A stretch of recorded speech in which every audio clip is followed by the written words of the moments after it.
Am I coming out very clear?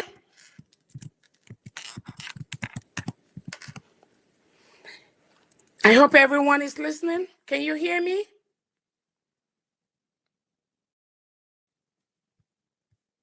Am I coming out? Okay, good. Great. So I'll continue. The crop of leaders we have in the Biafra government today have all it takes, spiritually, educationally, financially, to ensure that Biafra is declared and other indigenous Nigerian nations declare their independence to make the world a better place. Our population is too many, and the diversity as well as the deadly intentions of the Nigerian leaders makes the breakup of Nigeria an urgent call, both by all international leaders and all local leaders. Nigeria has killed its indigents enough. Nigeria has killed Biafrans enough. And any genuine and indigenous Nigeria that wishes to continue existing inside this enclave that kills and maims every second, we wish the person luck. But for Biafrans and indigenous Nigerians that wants to make the world a better place, the entity called Nigeria must crumble so that indigenes will go their separate ways and start rebuilding from the scratch. And I'm going to go ahead and give you some of the points that have made Nigeria a burial ground. And let me be very, very clear. The lies and some of the gossips that was given to the Finland local police about our Prime Minister Simon Ekpa is what most of us hear. We hear every day from those that are fighting for the independence and restoration of Biafra. Do not make any mistake about that. It's still the same indigents using the Nigeria government, using Britain to continue their atrocities and killings to indigenous people for their selfish purposes. Mark my word, that has come to end with Briggy, with this government, and with these indigenous Biafrans partnering together and our allies to stop this terrorism going on in our land. Let me start with the dangerous diversity. In Nigeria, there is no harmony in culture, in ethnicity, religion, constitution, sense of belonging. You ask yourself, why do most Nigerians keep leaving the country in? All right, Barrister, are you there? I'm here. All right, we are already on air. We are okay. Welcome, sir. It's all right. Chino, I don't know if Chino is here with us. That's someone, please. If you guys are here, can I hear from you? Let's start because we have the ladies. Hello. Hello, I'm here. Yes, you are here, but the Chino and that someone are not. They are not saying anything. They're not ready. It seems like they're not ready. Okay, what will happen? I think we need to proceed. What do you think? Or shall we give them some time? We can proceed now because of the time. Okay. As they come in here, you can recognize them. All right. Welcome all of you. Those of you in the comment section, you are welcome to this live broadcast. Like we told you yesterday that we are going to start. We are going to come back again today to complete the information, the message from Barrister. Barrister, thank you so much for your time and what you are doing. We really appreciate it. We don't know how to thank you, to be honest, with your teachings, your efforts, your help towards this situation we find ourselves, the freedom of our people and everything. You are just, I don't know how to thank you. That's what I don't even know what to say. But you know that we are very, very thank you so much. Thank you so much. Thank you, Barrister. Thank you. All right. Today we are going to, as you can see on the title suggested it. that Sharia, the dangerous of the complicity, what we must do. We all know what is going on in Nigeria today. We all know the move and the push from some people who claim to own Nigeria. The agenda from the beginning of Nigeria, before even formation of Nigeria, before the amalgamation, the agenda has already been set out. They have already made it clear that they want to conquer and take everywhere, but they are doing it one step to another. And we know what Osman Davodo did, and you also know what is going on in Nigeria, that even the states, the government themselves are now helping and funding this agenda. And some people are resisting it, some are not, although it is difficult to resist, because when you are facing government, it's no longer a kind of a case of people who came from other places like Sahel region. It is now a battle between government and indigenous people, because they have infiltrated the government and they're using the government to do what they think they can do to conquer every other people. So Barrister is going to teach us and throw more light on this for us to know what we must do. Sorry, I don't even know that my camera is off. So please, once you join us, make sure you like the video and subscribe to the channel. Very, very important that you do so. Barrister, I think we need to hear from you. Let's just start. Okay. Like you said. Okay. Thank you, Mr. Kai, and every other person in the studio, and those on the comments in the comment section. Thank you so much. You know, the essence of bringing out time to come is because of the importance of our own existence as a people. It's important that we know that if we don't do what is necessary, we stand the danger of being annihilated. Scam likely. We stand the danger of being annihilated. So, hello. Yes, we can hear you, Barrister. We can hear you louder. Yes. We stand the danger of being annihilated. Yes. So that is why everybody, all hands must be on deck. All hands must be on. In fact, I was about the amalgamation and what Britain did to us.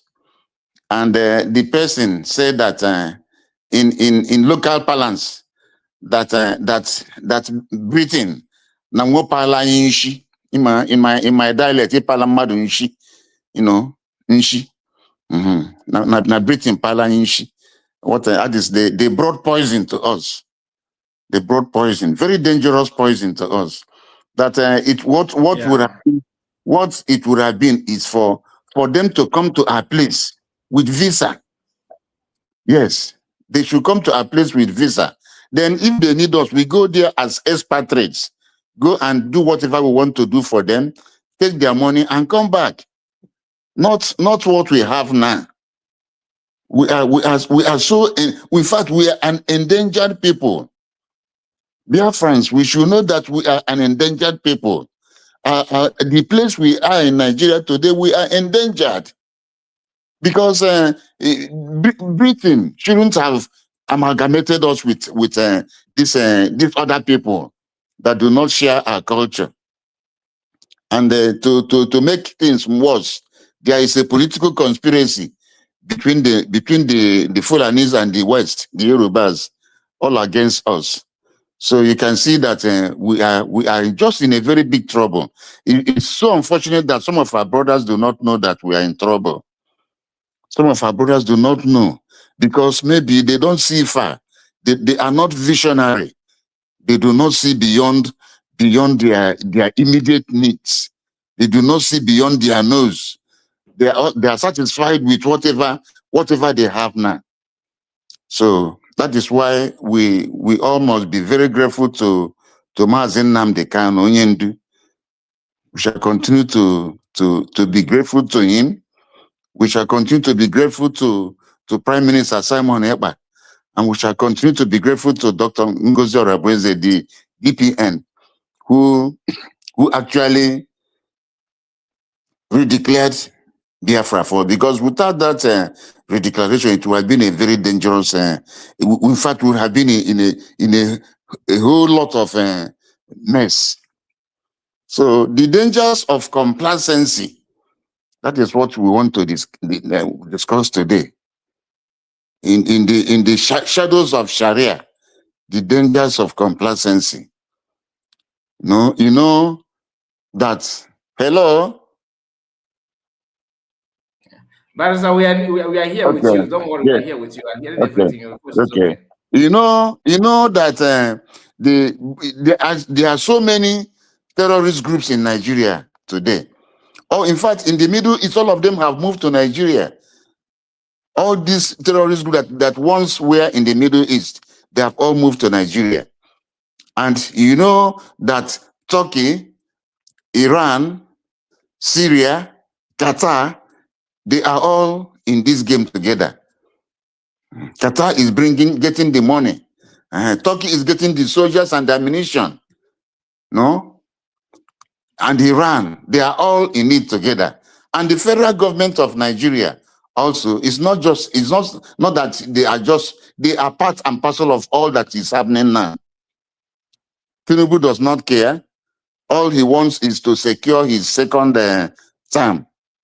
So if it were to be that government's hand is not in this thing, it would have been a different thing altogether.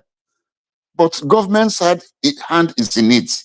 Government is totally in it, neck deep. Government is neck deep in everything that is happening. But government has decided to look the other way. Why things are just going on? In fact, it is because of the presence of God in Igbo land. Because of that covenant which the Creator had with our fathers. That is why the whole Nigeria has not been overrun, because they cannot Islamize Nigeria where the Igbos are still in Nigeria. So that is what is happening. And that is why it is good from time to time to come and wake up the consciousness of our people that we shouldn't rest on our oars. Because the aim of Boko Haram, in their handbook, they say they want to overthrow the federal government of Nigeria, turn Nigeria into an Islamic state, and govern Nigeria by Sharia law. And you know what Sharia law means? It means total Islam, total making everybody to be subject to Islam, to Sharia. Yes, that is their aim. It is no longer hidden. You know, those people that we are doubting before, they have now come to find out that it is true. That what Mazen Nnamdi Kanu saw in 2012, some of them are now seeing it today. After how many years? So that is the position we are in. And that is why everybody must stand up. We shall not depend on our governors or any other politician, because they are still being blinded by by their acquisition.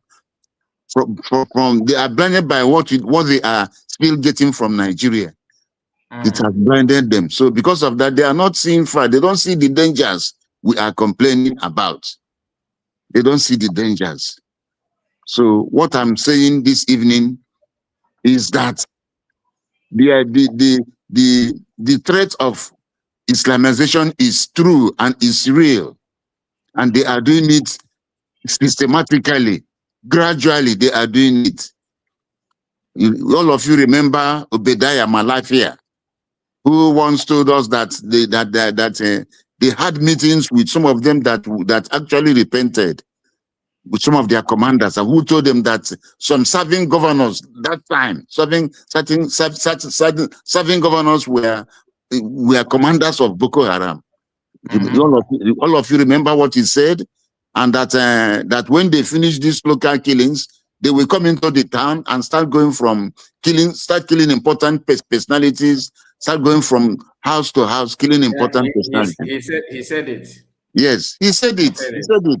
And after that, it didn't take up to 2-3 months. We heard that he's dead. They killed him. You see. So once you expose them, they come after you. That was why they came after Mazi Nnamdi Kanu, because Mazi Nnamdi Kanu exposed their secret. They were so surprised. Mazi Nnamdi Kanu knew what they were planning. So that's Usman Danfodio that came into northern Nigeria in 1804. That is the project they are still pursuing till today. All of you know, you must have read in your history in those days what we call indirect rule. Indirect rule. Yes. Indirect rule succeeded in the north. It succeeded very well in the north, because by the time the British came in 1900 and eventually amalgamated Nigeria in 1914, indirect rule was already existing. And what is indirect rule? That is ruling the people through their local institutions. So the British found out that in the north, the emirs were wielding so much authority. So they felt that there's no need fighting them, that what they should do is to now rule the north through the emirs. So they reached a deal whereby they now get the emirs on their side, and the emirs will now do the other bidding for them. That was what we call indirect rule, ruling the people through local institutions that were already in existence before the advent of colonial rule, before the advent of the colonial masters, which is Britain. No? Yes. The caliphate, when Uthman Danfodio struck in 1804, all of you know how he came in. He came in as a friend.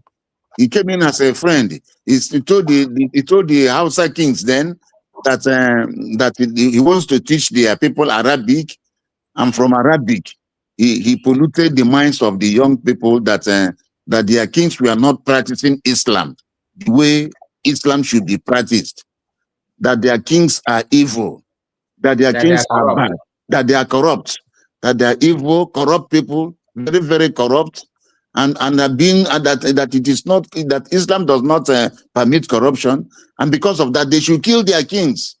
They should kill them, that they are dangerous, they are corrupt, and in fact it is dangerous, and they use these young men to kill their fathers. And when they killed their fathers, the Fulanis took over. The Fulanis took over. That is the way they that's how they rule. All of you know about Afonja. Ilori has an emirate system now in Ilori. But Ilori was once a Yoruba town. No? So how they assisted Afonja to kill his own brothers, and after the war, they now came after Afonja. They killed Afonja and killed his sons and took over Ilori. So the Fulanis can never be your friend. So it is good that our people know that we can never trust the Fulani, no matter how they pretend. Yeah. They have the knack of pretense. They can pretend. They can pretend. No matter how they pretend, they are not your friends. That is what we should know. And because if you have this knowledge, it will help us to be on guard, 24 hours on guard. No matter how they pretend, no matter how friendly they are with you, you are just eating with the devil. And it is said that he who eats with the devil must come with must have a very long spoon, so that anytime the devil wants to move, you drop the spoon and run away. So that is what the Fulanis are. They cannot be trusted. Even the gate man, the man that shines their shoes, the man that goes around selling electronics, selling wrapper, they are all spies. They are all spies. They are all moving about to know the different parts in your community. to know the different parts in your community. So, and if you don't know, because to be forewarned is to be forearmed. Yes. If you do not know that there is danger, you'll be caught up by the danger. That is why we say to be forewarned is to be forearmed. But when you have the knowledge that these people are not here for your good, you'll be very, very careful of them. That is why, have you wondered why they all carry transistor radio? All of them go about with transistor radio. That transistor radio, they use it to pass information to them. They have a particular channel where all of them tune in, and there's somebody somewhere telling them what they should be doing as they move about. What they should be doing as they move about. So they are sleeper cells. They are not just ordinary people who you see them, you think they are just commoners or poor people or something like that, or people that are doing menial work, or people that are looking for scraps. They are not. They are not. They have a mission. They have an agenda, and the agenda. Alistair, yes. Why is it difficult that people from Nigeria, from other parts like Yorubas, Igbos, some Middle Belterners, after seeing what they did to Fulanis for Hausas, why is it difficult for other people to understand that, like, these people, to know that these people are actually dangerous? You know, the reason is that it is now that people are coming to know that they are dangerous. You know, usually they used to say Hausa Fulani. So they used to group Hausa Fulani as one ethnic group. Yes, that was the position initially. Historically, they used to group them as one ethnic group, Hausa Fulani. That was when they were in the process of emasculating the Hausas. So, but now they have finished the emasculation. They have finished they have subjugated them, total subjugation of the Hausas. And they are not telling you, they no longer use Hausa Fulani. They're not telling you that they are Fulani. They are Fulani. What I'm saying is, like, yes, having seen what they did to Hausa people, why is it that Yoruba, for example? It is because, yes, because they do not believe that there's an agenda. When you are telling them, look at what these people are planning to do, they say, no, it cannot happen. It cannot happen. It's not true. That they feel it is localized. It is a localized something in the north there that it cannot happen. But it is spreading gradually. You see, it is spreading gradually. So, like the Yorubas feel, because of their political interest, because of what they get from the Nigerian communion, they feel it is better for them to align with the Fulanis. So that when you are telling them that what you are doing is wrong, they don't listen to you. So long as they keep the Igbo man down, anything can happen. So long as the Igbo man is down. We are not hearing from some people who claim to be Igbo, but they are actually behaving like Yorubas. When you mention Fulani, they will tell you that it's actually Igbo-Lani. That what you guys are trying, you guys are labeling them all these things just because you want to protect your own criminals. Those people are sorry sites. They should be sympathized with. They do not know what they're doing. And I know you're talking about people like Jovika, people like Ikengi Urago, Udele, and even Joe Ibokwe. Those people. Yes, those people are. Those people, I sympathize with them. They don't know what they're saying. They don't know what they're saying.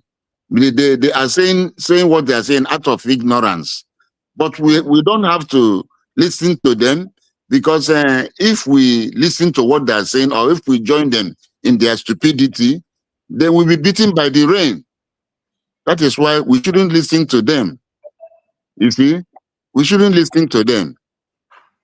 We should know that we should always know at every time that there's danger. In fact, that is the reason why I came out today, to tell our people that there's danger. There's danger. They are everywhere now. They are everywhere, and you know they have infiltrated the Nigeria. Yeah. You know, they have this policy of takiya, deceit. They use takiya to do what to come in. That is the deception. They use it. It's one of the ways. Yeah. Another one is policy of infiltration. Now, when they say they are making peace, you have to be very, very careful. Anytime they say they are making peace with you, you have to be. That is the time they are coming in. They are making peace. Eh? Then and the other one is outright aggression, outright attack, outright war. So that is the Fulanis for you. And you know they have the knack of waiting. They can wait. They are very patient. They are very, very patient. You know, they can wait for decades to see that they achieve what they want to achieve. Now, if you were told that what is happening now started in 1804, you will not you will be surprised. This what you are seeing today started from 1804. When you look at them, when you see the typical Fulani man, they look very humble, but you don't know that they are green snake in a green grass. Yes, you see, they look very humble. Even their humility, their outward humility will deceive you. Okay, but is that the Yes. I don't know if you have seen a video of people. They said allegedly, I don't because I don't know. They said that they are from Turkey, a private jet dropping some equipment, some eggs to this Fulani in the bush in the thick forest. Yes. I don't know if you have okay. Now, the thing is that we all know that Turkish people are not Fulani. Yes. So, what you are saying is that this issue of gender, because normally we call it Fulanization, is it Islamization or Fulanization, or both of them? It is both of them. The reason why we talk about Fulanization is that the ones that are with us, they are Fulanis. Yes, but the global one is Islamization. Yes. So it is both Islamization and Fulanization. The ones that are doing whatever they are doing are the Fulanis in Nigeria. But they also invite their fellow brothers in the Sahel, in other parts of the world, to come in, and assist them. When during the time of Buhari, you remember that Buhari made a visa-free policy. Yeah, That if you're a Fulani man, anytime you come into Nigeria, they will give you visa. And once they come in, before the next 24 hours, they have given them ID card, they have given them passport, they have given them everything that will make them to become Nigerians. And Bala Mohammed, I think he was sometime the governor of Bauchi State. I don't know whether he's still the governor now. There was a time I listened to him. He said that they want to bring all the Fulanese all over the world into Nigeria so that they can be in one common fold. You see, and the people were asking him, these Fulanis we want to bring in one common fold, are they Nigerians? He said that the Fulanis is an international person. That it does not matter. What matters is that they are international people. That they want to bring them into Nigeria and try to change their orientation, so that all of them will be in Nigeria, and that they are going to use the resources of the federal government to do that. See, so as he was saying all these things, nobody challenged him. No other governor challenged him. Everybody kept quiet. See, everybody kept quiet. He was saying this, and those journalists were asking him, "Are you going to maintain these Fulanese with the resources of the federal government?" He said yes. And that the Fulani is as an international, anywhere is his home. All that he knows is that it's Fulani. It doesn't matter where he comes from, that it's Fulani. That they have no nationality. Their nationality is Fulani. So, and people saw those things as joke. See, Nigeria is a country where people don't take things serious. Everybody moves about. People People keep on moving about, and in the midst of so much danger, so much evil, so much atrocity, people are being killed, people are being slaughtered. Nobody talks. The much they can do is to shout 1 or 2 or 3 or 1 week, 2 weeks. Everybody forgets it and they move on. Next time another one will happen, and it will continue that way. Okay, now maybe it is good to remind our people that Turkey was once a Christian nation. Yes, I think everybody, people have now come to know that Turkey was once a Christian nation. And that was what they were doing. Gradually, Turkey was Islamized. Because by the time they come in and by the time they will attack, you will have no defense because you did not foresee it. You know, this is what they teach them in their mosque, that the infidels are very lazy, they don't care, they sleep a lot. That's what they radicalize them by these teachings. That the infidels are people who are not of their faith. These are the people they are calling infidels. And even in their Quran gives them the right to kill infidels if they do not want to convert, or if they do not want to pay their zakat, their tax. But don't you think that other people that are not Fulani in Nigeria today are actually not doing what they're supposed to do? Because when that Bala Mohammed, I hope I pronounce his name well. Bala Mohammed, yes. Yeah, when he made that speech, when he made that statement, the reaction was not good enough. You see, that is, they just kept quiet, you know. I don't know. So, we know that Nigerians are known for their, their complacency. Not only that, they are very, very vocal or loud when it comes to issues that they don't like. Be you Igbo, Yoruba, that people that is from that part of the world are not kind of people that always shy when they're not shy to say their mind. So why is it that when Fulanis are being mentioned, or what this the agenda are being made known to them, to the extent that even a blind man can see, then they don't react on it. They always keep calm. I don't know why. I don't know why. Are they afraid of the Fulanis or what? I don't know why. They all keep calm.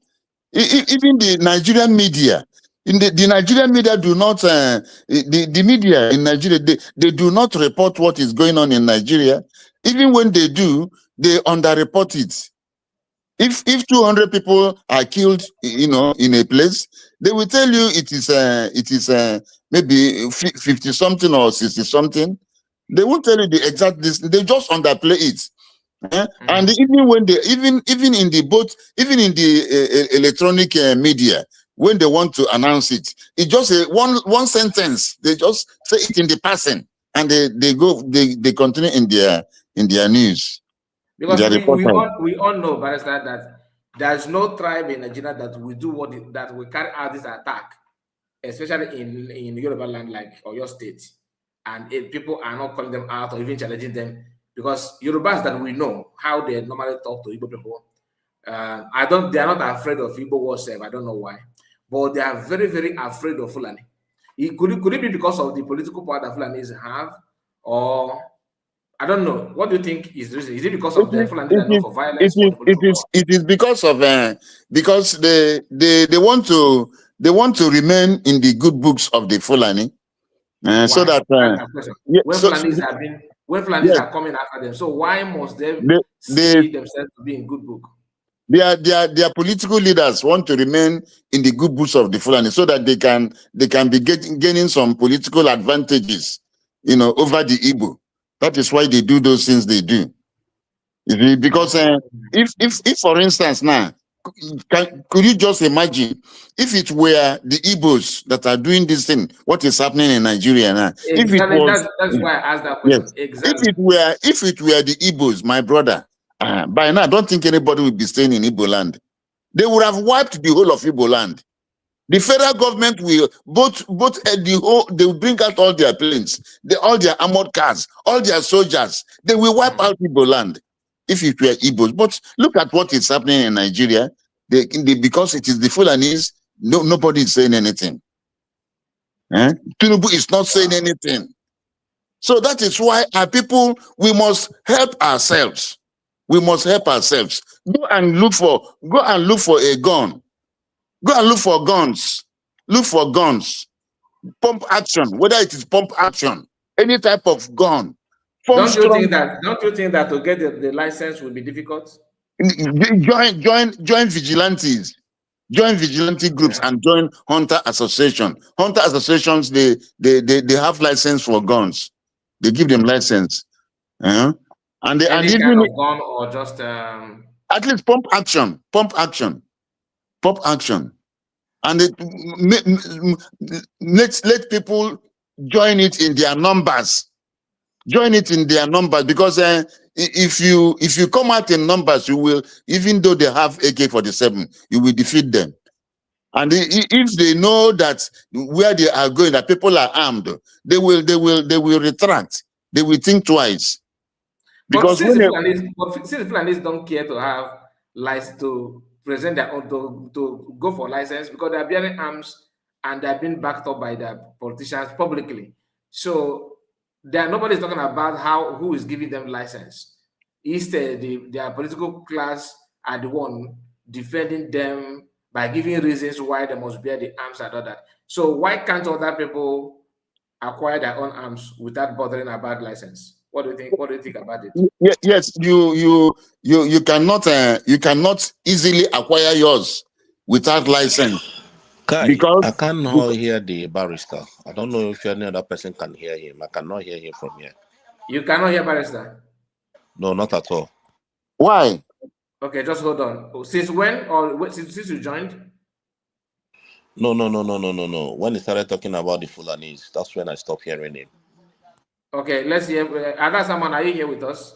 I can hear him very well. Oh.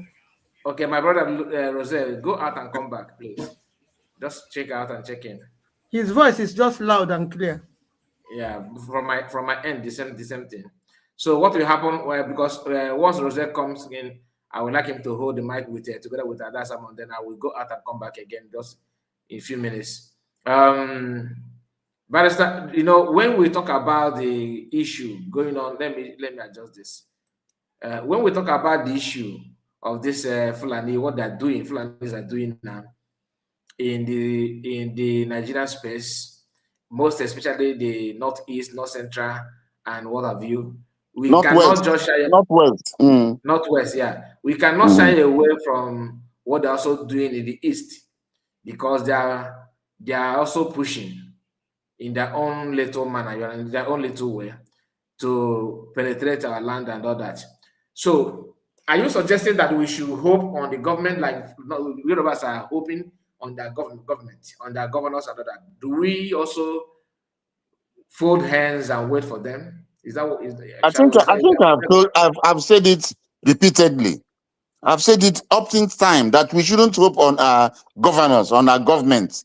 Because our government, the government we have in the southeast or both southeast and the south, they are not as focused as the government you have in the west. The effect of the civil war, they are still lingering amongst our governors. Yes, it is still lingering. They are all afraid. But some of these governors did not witness war. Why are they afraid then? No, at least historically, they know that there was a civil war. They know that there was a civil war, and please let me understand what you're saying. Are you suggesting they are afraid of what will become of them, or how the weight of federal government will be on our people? Because I don't understand. They are afraid because they are stooges. They are puppets. Yeah, stooges. Okay. Yes, they are puppets of the Fulani. They depend on them for their political, for political acceleration. Are you getting me? For them to accelerate politically, for them to keep on having political relevance, and for them to keep on being in political limelight. So they do whatever the Fulanis ask them to do. No, you can see that these governors are not representing us. They don't represent us at all. No. Yeah, Mommy said something here. She said that the reason why they are penetrating, I believe that what she's trying to say, what is going on in Southwest, that most of them in Southwest are actually Yoruba, Muslims. Could that be another factor? Yes, most of them in the Southwest are Muslims. They believe that they are Muslims, but they don't know that in the eyes of the Fulani, they don't see them as true Muslims. Yes. Then also Allah said that you cannot, because of what I asked about Igbos, the governors in the East, that you cannot challenge those who put you in power. Yeah, that's what I'm saying. Remember Hope Uzodinma? Yeah, I do. You know Hope Uzodinma. You know how he became a governor? Yes, from Fort. Yes, you know that in the first place, Hope Uzodinma did not set out. He did not set out to contest for governorship.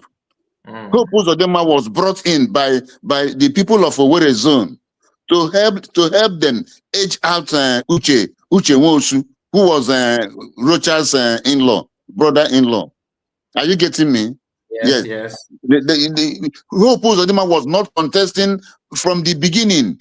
From the outset, he was not contesting for governorship. He was invited to come and join the race so that he can help and push away Uche Nwosu, because the people of Owerri zone felt that it was their own turn to produce the governor. Are you getting me? Yes. You know that there are 3 senatorial zones in Imo State, Imo State. 3 senatorial zones: Owerri senatorial zone, Olo senatorial zone, and Okigwe senatorial zones. And you know that Achiku Denwa is from Olu senatorial zone. He spent 8 years. Rochas Okorocha was also from Olu senatorial zone. He equally spent 8 years, making 16 years.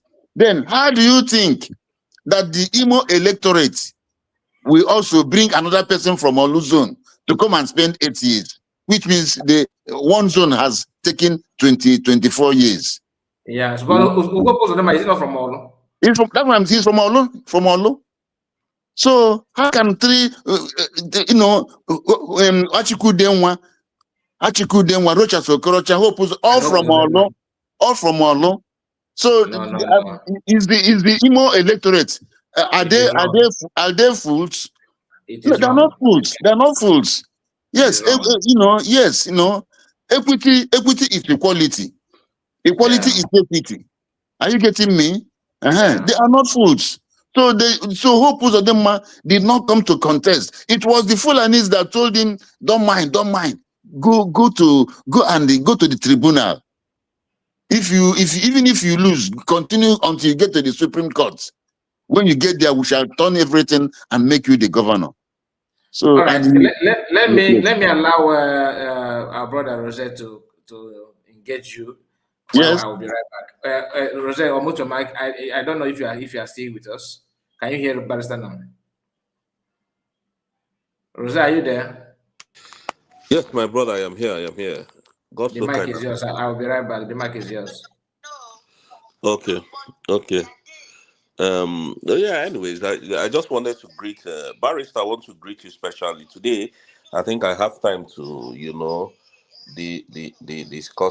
discuss with you today. Yesterday I was so tired that I was going to work today, and so that was why I wasn't able to hang on to you. I wasn't able to hang on to this till when you people finished, but I'm here all through this night. Barrister, these Fulanis have been killing us. They are killing our people. They are destroying lives and property. Now, there is something I need to ask.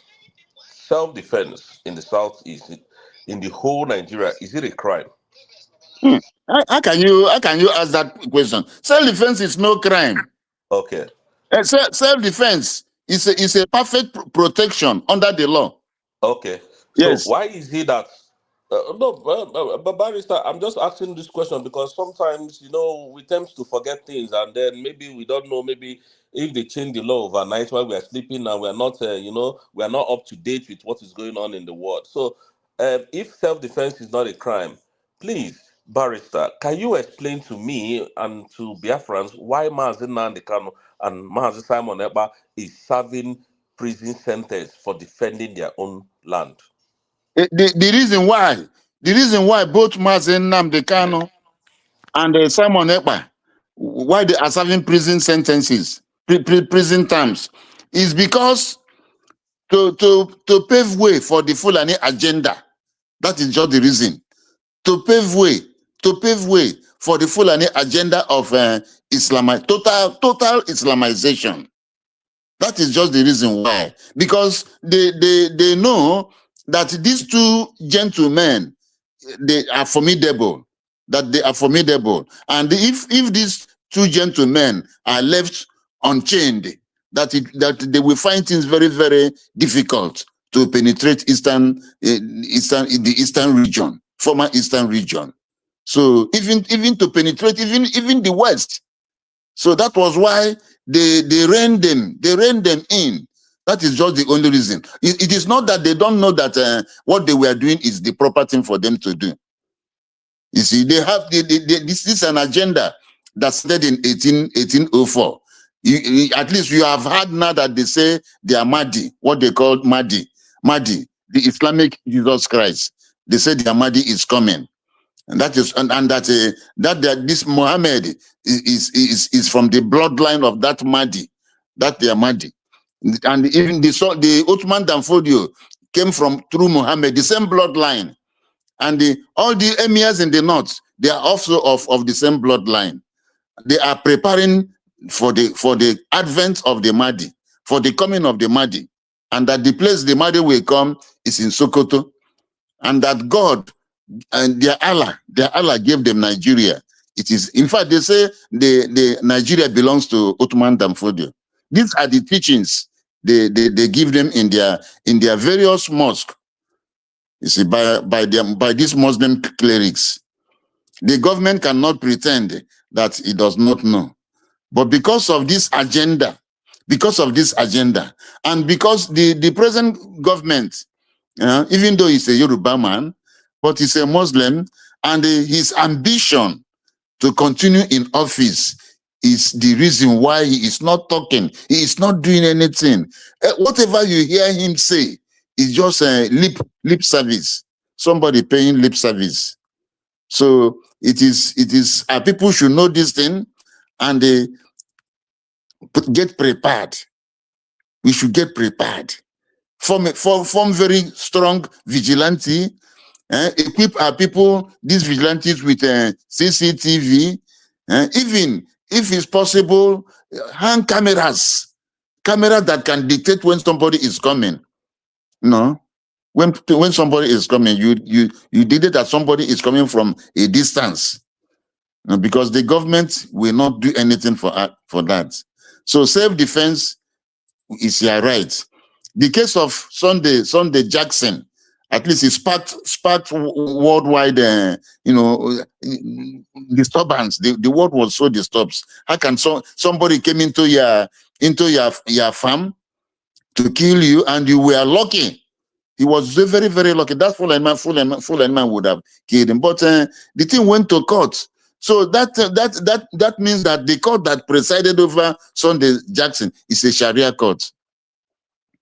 It's a Sharia court. Even though it went up to the Supreme Court, the justices, those justices of the Supreme Court that presided over it, they were all influenced by Sharia. Either they are Sharia judges, or they were all influenced by Sharia.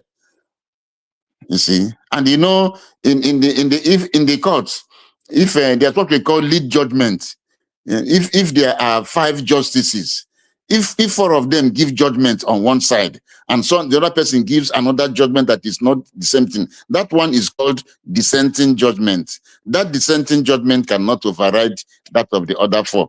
Even if you are 2 and these people are 3, it is that 3 that they will see as the judgment of the courts. So that is what we are saying, that Sharia is so dangerous. And these people, they are hell-bent. They are hell-bent on Islamizing Nigeria. And we shall not allow that to happen. All right, thank you. Before I move on with that, with the next question, I want to appreciate and greet Adafemon. Great good evening from here. So sorry, I I didn't notice that you were there. I'm so sorry about that. Good evening, and then I want to appreciate you for everything you do for Biafra. It's not easy, and then this your two accounts that they um restricted from you or took away from you. I don't know how that happened, and I don't know why it happened. Sometimes you can appeal for those accounts because when I don't know who reported my account, they said about 4 people reported. I was sent an email, and then I wrote them back telling them to point out one of my video, any of my video, I mean to say that I did that was not complying with your Kihana, was complying with their rules and regulations. So they couldn't point out any. So they said, well, my account has no issue. And then they gave, because at the time, I think they removed 2 things.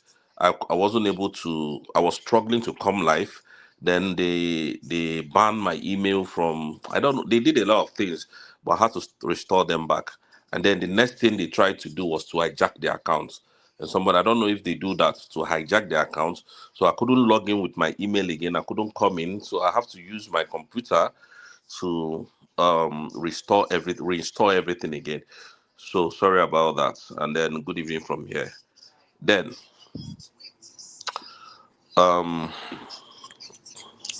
Barrister, I don't know if this question was asked yesterday.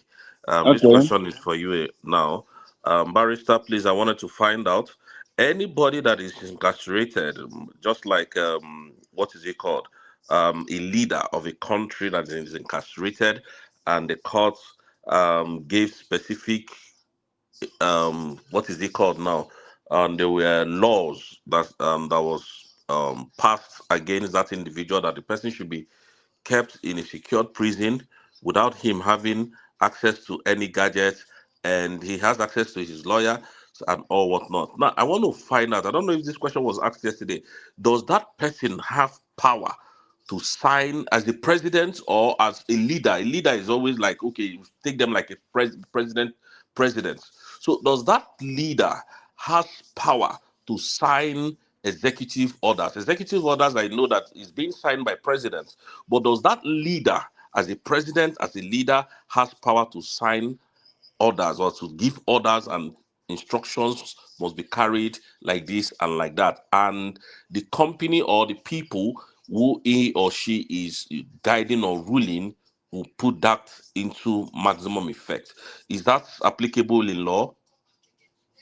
When somebody is incarcerated, most of your rights are taken away from you, especially where the court said that they should not allow you, they should not give you access to internet and all those things. Like in the case of Mazen Namdekano, they say that you shouldn't communicate with the outside, that you shouldn't have communication.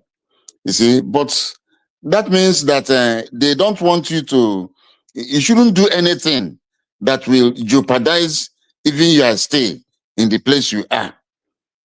No, you shouldn't do anything that will jeopardize, like still, if you are still in incarceration and you are giving orders, and the orders are sort of not going down well with the country, with the government, you should not do such things.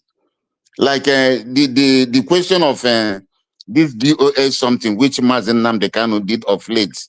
No, I don't know actually. If he did that, I don't know. He should have just even if it is dissolving the old one, he should have left it at that. But he went on to do to still restate the fourth what they call the 4 DOS.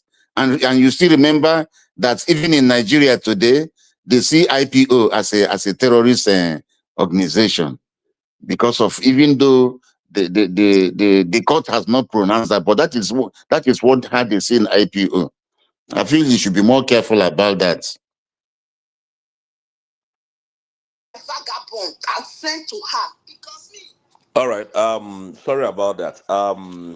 Yes, the reason why I asked it was because of that. Anyways, I don't believe. I want to state it categorically clear here that I, Rose, don't believe that Mazen Nandekano gave such order. Mazen Nandekano is not stupid. So there is. I believe. Let me put it this way. I believe that Nigerian government is doing this because what these people cannot do, what Tinubu and his cohort, I don't call that thing a government. I call that place a shrine. What they cannot do without money does not exist. Tinubu is very Yes, yes, corrupt. yes, Very, yes. very corrupt, I can tell you. Mm, All mm. this their madness, all this their shenanigans is just because I feel, this is my own assumption, I feel that the coming out of Prime Minister, they just want to destabilize everybody, scatter the whole thing, turn everything upside down, because I don't know how. Anyways, let me not even go that route. Let me ask this final question. Barrister, the way I am now, and then I'm working for my elder brother, and God forbid they took over my, something happened. Okay, something happened to the some maybe my I'm how do I even put it? Let me use someone else. Maybe Mr. A was had a company, and then that Mr. A built that company, named that company, suffered to get everything, the documentation, and then name it after his own name. And now Mr. B now came in as the brother of Mr. A, and then Mr. A now told the brother Mr. B, okay, work with me until this company grew. And then the company started growing. We have Mr. C, we have Mr. D, we have Mr. F. Now, Mr. A was not arrested by the federal government of any country, okay? And then the government of that country now incarcerated Mr. A. Does Mr. B, in which is working under, because I want this thing to be clarified. I know the question, the answer to the question already, but does Mr. Mr. B has the power to now say, oh, Mr. A that brought me in, that had the company, you are fired. We no longer recognize you as the CEO of this company. Everything now, I have sacked you. You have no power. You have no right to, mention this company's name again. That you is the founder. So, Barrister, please. No, Mr. B. Mr. B has no such powers. Mr. B has no such power. In fact, he cannot do such a thing. He has no such powers. No matter the position or no matter the incarceration of Mr. A, that does not rob him his rights over that company. He is still the CEO of that chief executive officer, CEO of that company. Mr. B cannot do anything to alter the position, what we call position ante, before the incarceration of Mr. A. If he does it, it is unlawful. And anytime Mr. A he comes out, the court is going to overturn whatever Mr. B has done.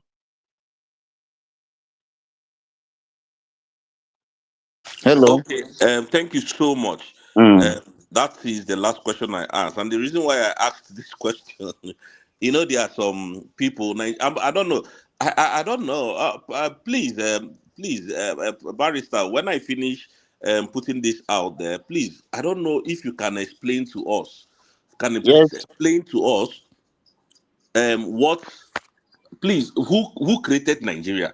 Please, just in a jiffy, if you can, please help us break it down. Now, why I asked this last question is this. Second to the last question is this.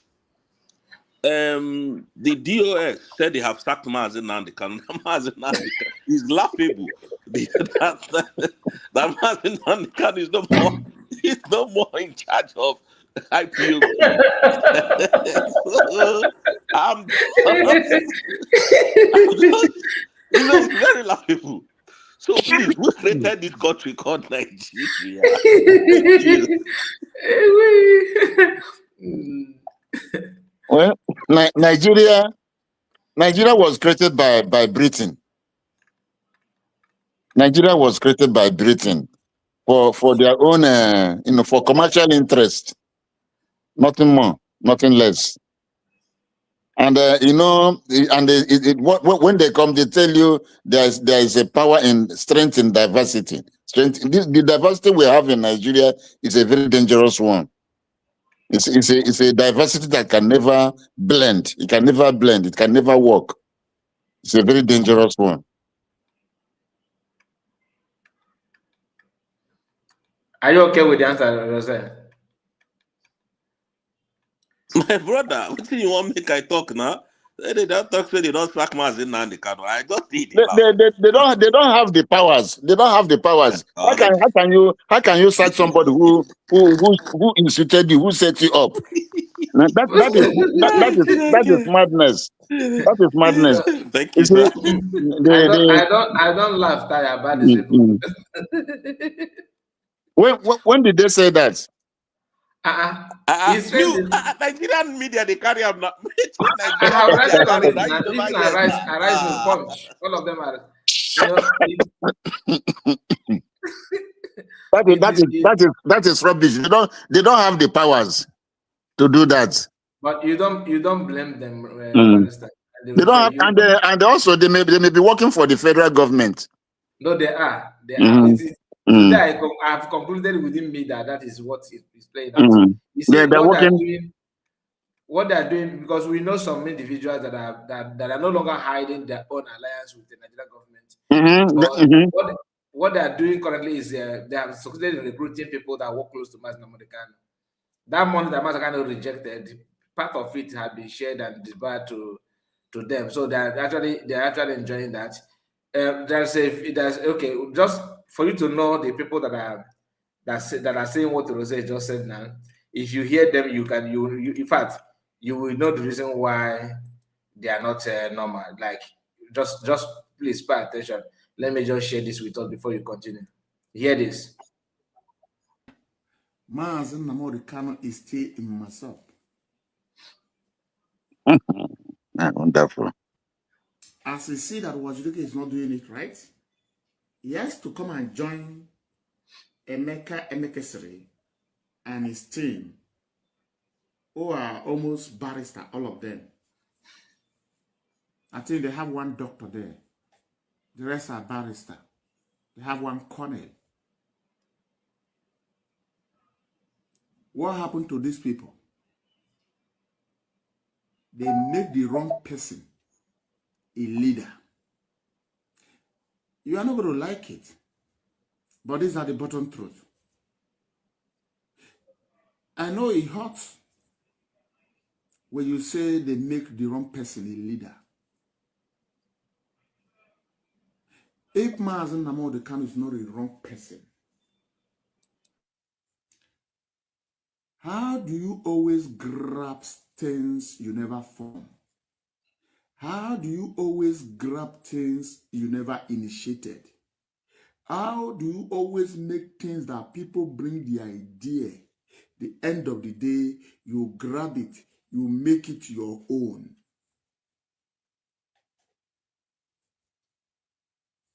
I will see some Ifulif telling me you are talking about 30th of May. Do you know who initiated 30th of May? I say, shut up, you know nothing. The person that bring the idea of 30th of May is Mazi Ofoma. Go and verify. The head of media.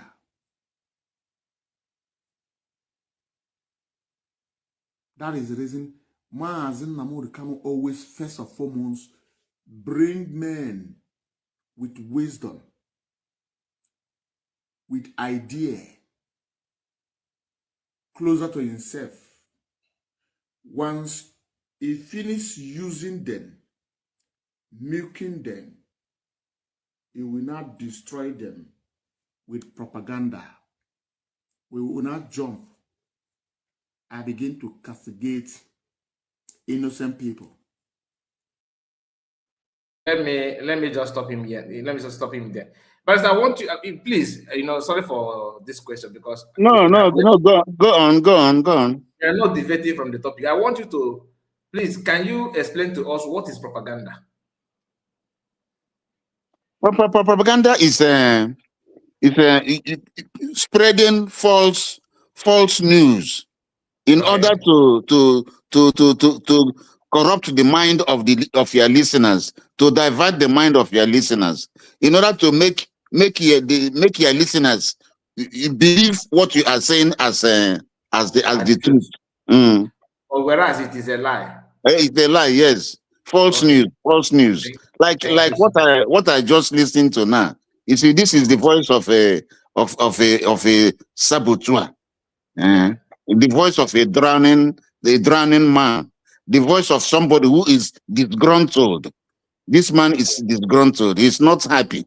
Maybe because of Mazen Nnamdi Kanu said he has dismissed them, he has sacked them. He's not happy. So they have now come out. They are no longer pretending.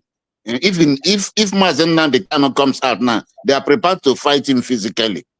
Yeah. That is what it means. And I'm sure the hand of the federal government is in all these things. But the reason why I asked you this is because this what is playing out today. That's why I always tell our people, no matter how busy you are in your business, no matter how busy you are in your office, map out time to get connected to the truth, to what is happening around you. If your memory cannot keep up to date, maybe you are very, very forgetful in nature. You don't remember things easily. Please go and buy just a little note, one book like that. Begin to jot headline news and put dates. For example, what Mascan just did now, sacking US. In the next couple of months, some of us will start struggling to remember who sacked who even sacked first. Do you understand? If your memory is not all that in a top gear, please go and buy a little note, just small notebook. Then you can put Mazan Ghana sack DOS on June, so date and so time, by his legal, by his lawyers, maybe a lawyer, just put it so that when each time you can scan through your own book, it reminds you of what you're supposed to know. Because in no distant time, they will still run propaganda on this, what just happened. Even every day generates headline news. But the one that concerns you, begin to memorize it, is going to help you very, very well. Why I'm saying this because what we are now witnessing today is that propagandists they will be the first to call other people propaganda.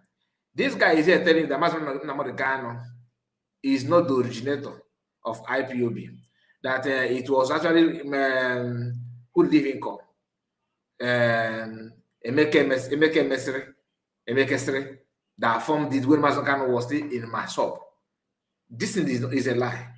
Then he said that because of what happened in Masop, Mazan Kanu left Masop and joined Emeke Mesre, and because he's good in mobilizing people, being Mazan Kanu, he can speak very well. He did that. Then they made him a leader of IPOB. That means they have admitted that none of them in the US today formed IPOB. Do you understand? They're not calling us a man who is not even dragging anything. This man have never for once fight or request for Mazan Kanu to leave IPOB he formed. He did not drag Mazan Kanu to court. No, there's no court, no court order, nothing whatsoever from the man. If you listen very well, he said that this group, when the Emeke Mesre formed it, the group of people that come together that formed the IPOB, they has different kind of people. Many of them are lawyers. Barrister, you know this better than all of us here. Yes. In a family, in a group of lawyers, like an organization that made up of credible lawyers, people who If actually. if what he's saying is true, Mazen Nnamdi Kanu cannot take over, because if the lawyers know what to do when they are forming it, Exactly. and they know what to Exactly. do, they know the steps to take to formally legalize their position, and that's so much so that nobody can just come in and take it over. So he's just lying. He's So lying. imagine this guy who don't even know his left or right. He's just lying. This is what we call white lies. White lies. But is it possible for me now to remind you you're right? People should not listen to him. People should not listen to him at all. Hey. What is that? Is it possible for me, neighbor now? It's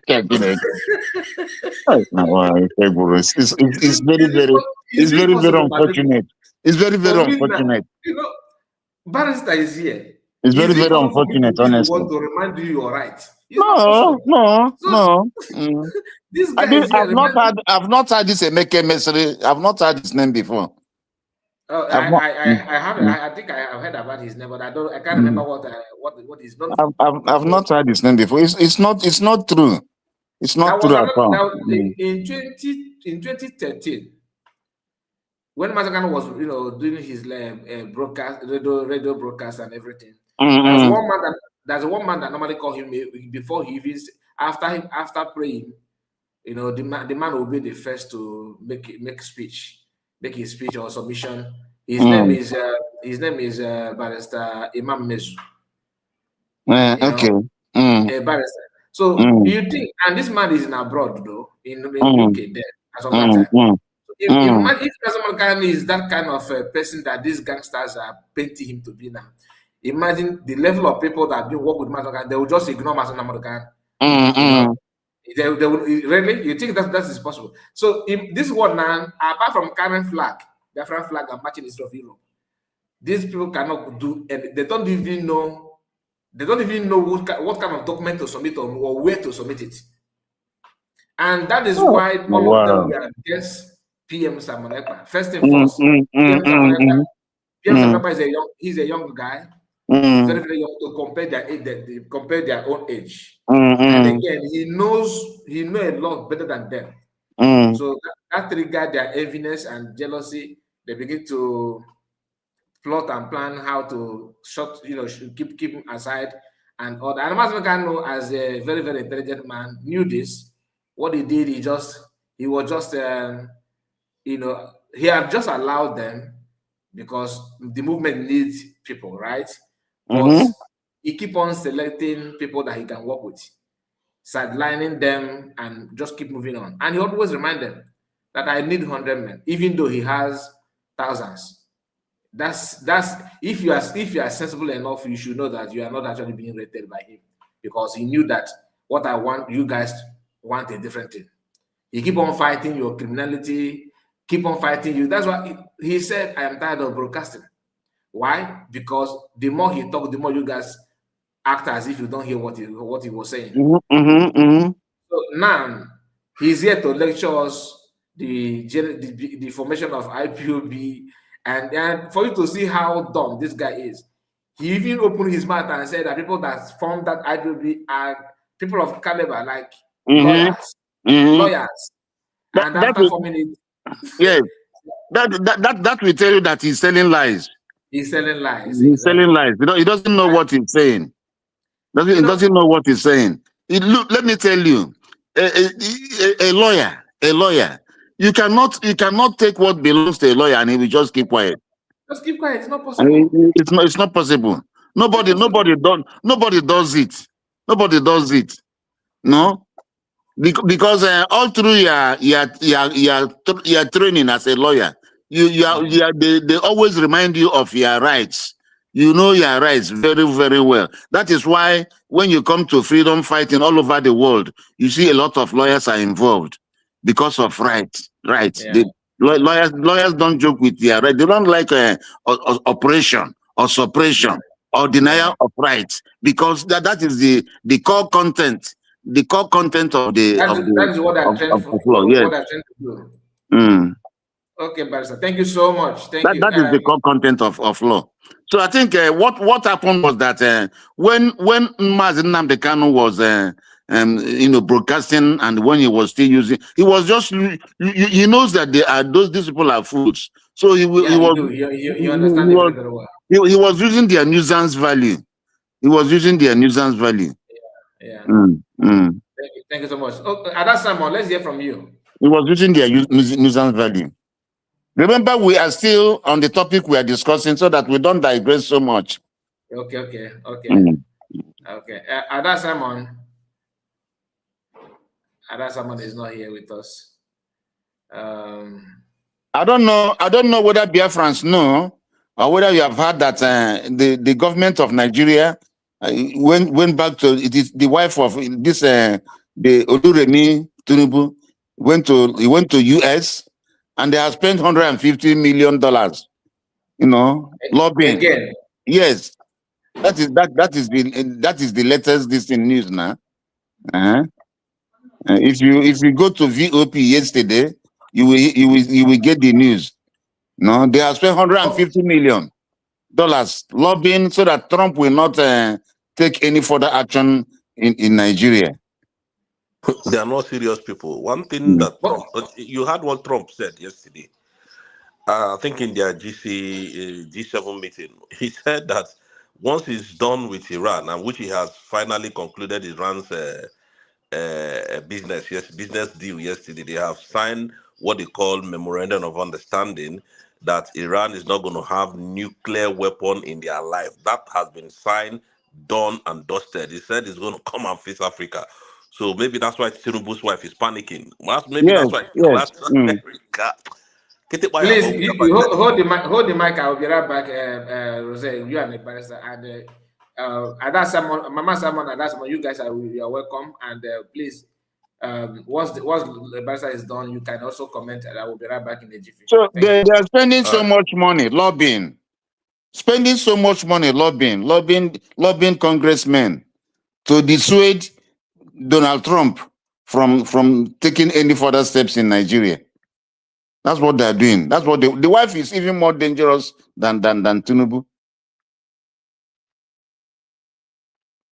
The wife is more dangerous, actually. Barrister, we have over 40 children in the forest of Nigeria. Yes. Barrister, as I speak with you now, those children, we don't know what they eat. We don't know how they are faring. We don't know what is wrong, what is going on with them. And then the wife of Tinubu, who claims as she's the first lady of the country, is running with $100 million. $150 million. $150 million to go to America to go and lobby. What kind of that's why I asked you, Barrister, please, can you throw more light on how this country called Nigeria was created? Please, it's very important. The country Nigeria is nothing but a glorified supermarket, a glorified mall where people come and buy and sell, and it is the British that set it up.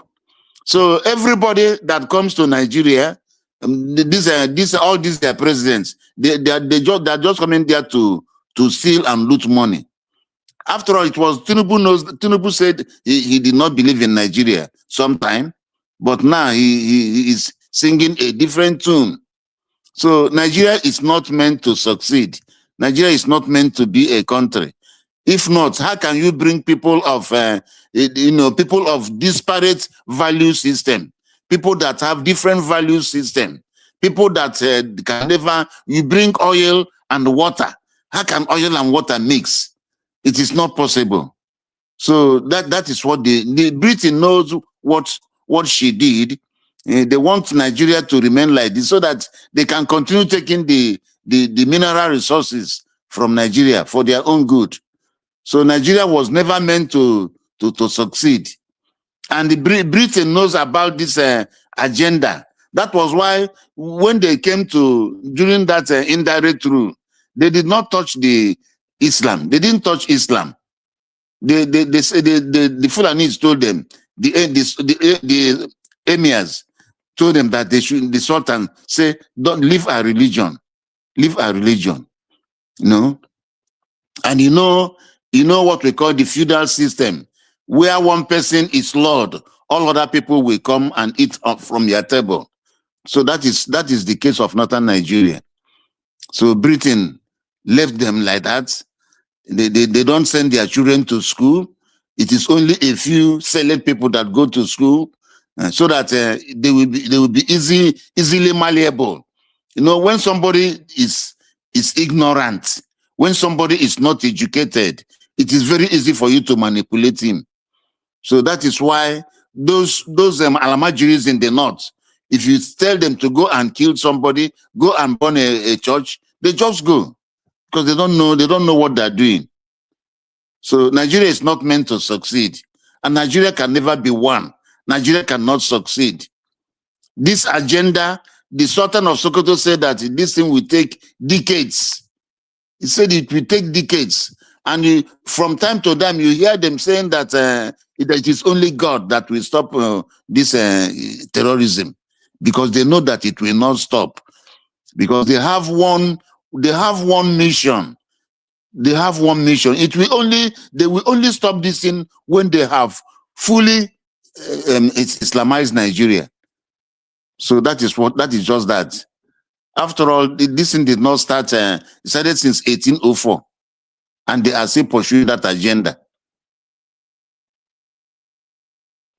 All right, Barrister. Good evening.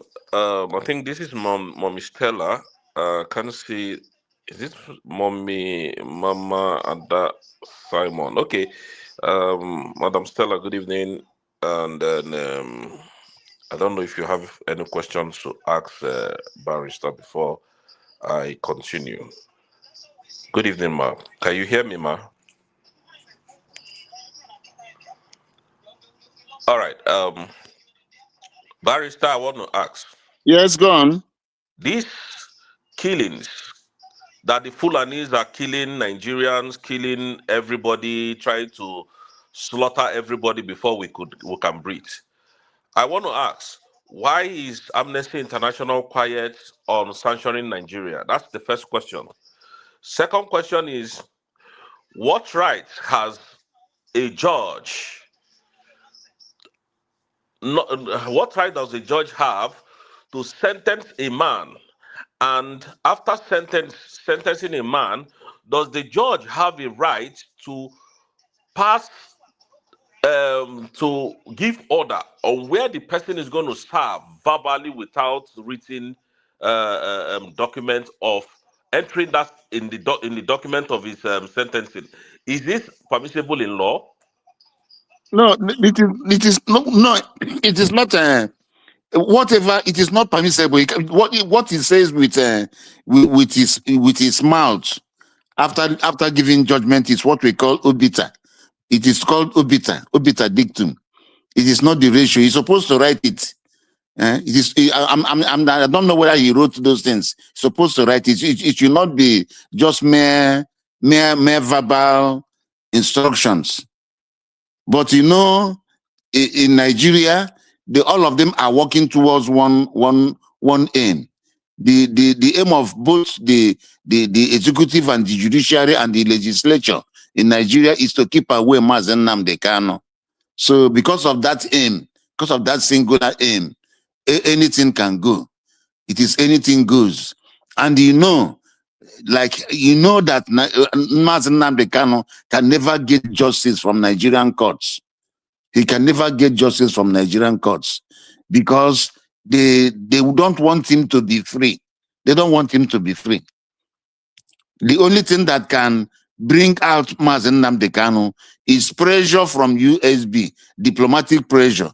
That is why Biafrans should give support.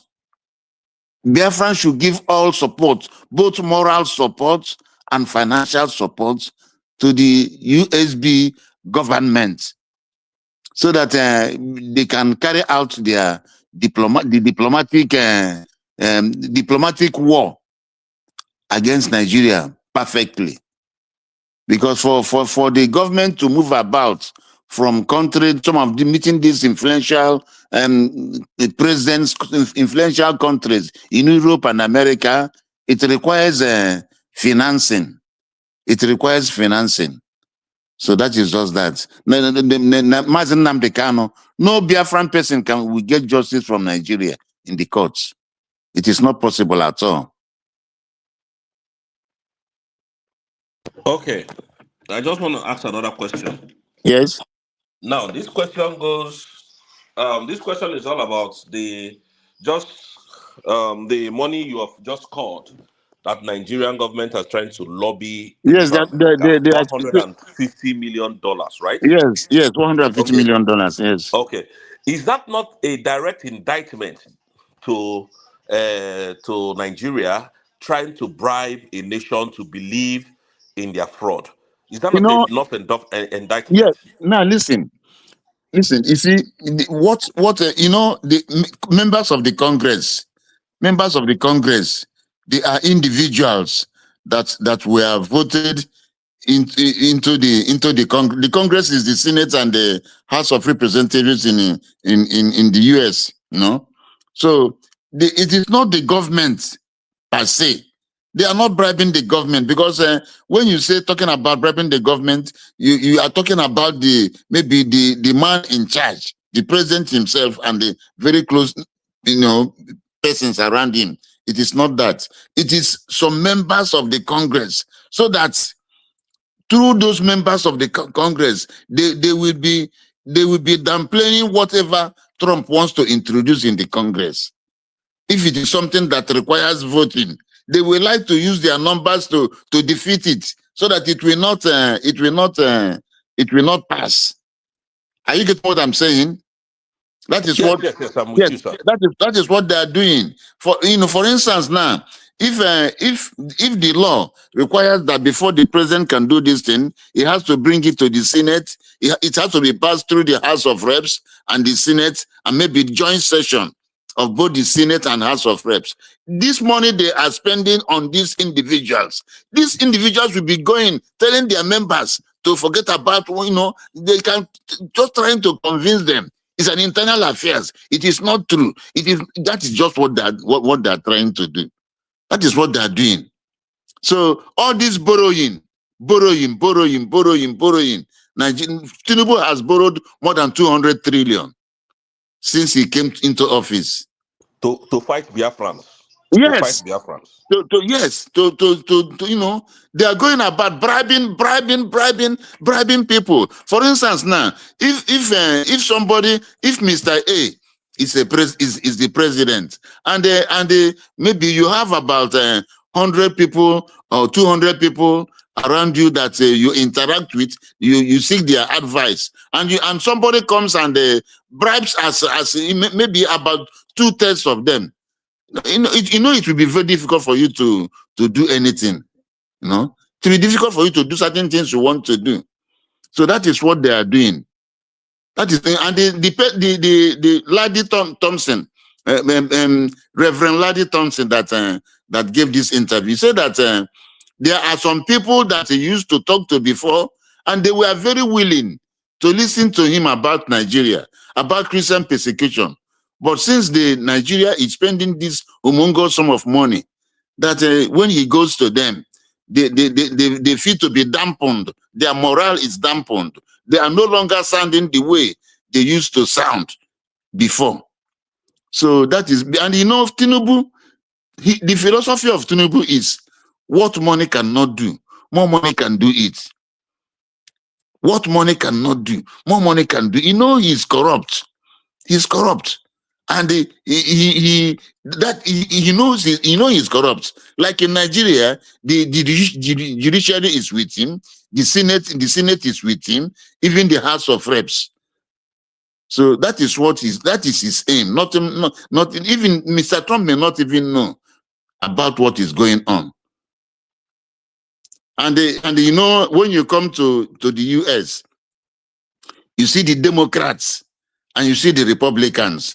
And you know that from tradition, the Democrats, they are the ones that align with this Nigeria's federal government. You know, it was Obama that removed Jonathan. Obama removed Jonathan, and Obama is a Democrat. So this money, they will pass it through these Democrats, and they gradually they will be moving it to other members of the Congress, so that before you know what is happening, they have succeeded in turning the minds of so many other of those who were once formerly with you. They'll turn their minds, and when you now come, you see that they won't give you much attention. But in a situation like this, what we should do is that we should stand on our own feet. Biafrans should stand up. Biafrans should stand up. We should not depend totally on anybody, on any outside foreign country. We should stand on our feet. We should be prepared to stand up and defend ourselves and do certain things for ourselves, so that in the event of any outbreak of hostilities, we'll be able to stand it. Because the reason why Nigeria has calmed down now is because of that strike Trump had in December last year. The thing frightened them. But if they continue this, what they are doing now, they may succeed in turning the mind of President Trump. Because when Trump talks to his aides, he will see that they are now singing different tunes. So that is the danger. And it is this woman, Oluremi Tinubu, that says she's a pastor, she's a Christian, that is doing all these things. Okay, Barrister, thank you so much. I don't know if Mommy Simon is here. I think that's Sister Stella. And then if she's not here, then I will move on. Madam Stella, good evening. Are you here? Okay, Barrister, I don't know. I wanted to ask this question again, but I just wanted to I don't know. I didn't want to ask it, but just because this man is not here, please, Barrister. Yes. I just got like last week I got a lawyer from France telling me that if I must file a document, you are a legal practitioner, you're practicing abroad. So telling me like France is not an English speaking country.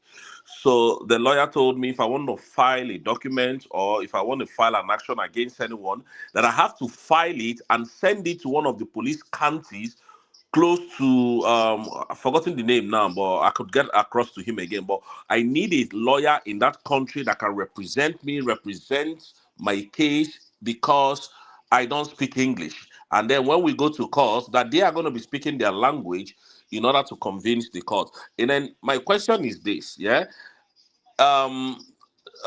Is it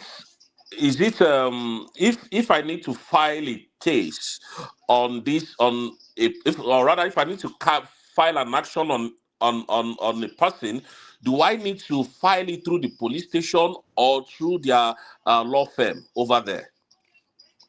You don't file. It depends on the type of action you want to bring. If it's a civil action,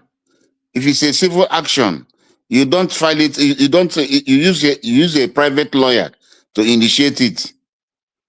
If it's a civil action, for instance, now in Nigeria, it is if it's all criminal matters are come to the court through the police. All criminal matters, they come to the court through the police.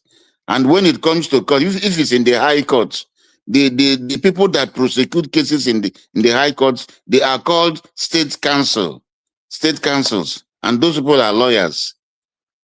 If you want, but in the magistrates, the people that prosecute cases in the magistrate courts, they are policemen. If you want a lawyer to prosecute your case in the magistrate court, you go through the attorney general, who will give you what we call fiat. Fiat fiat of the Attorney General, that is authority to prosecute. Then you now take the case file from the police, and you now do the prosecution. That is when, that is in a criminal case.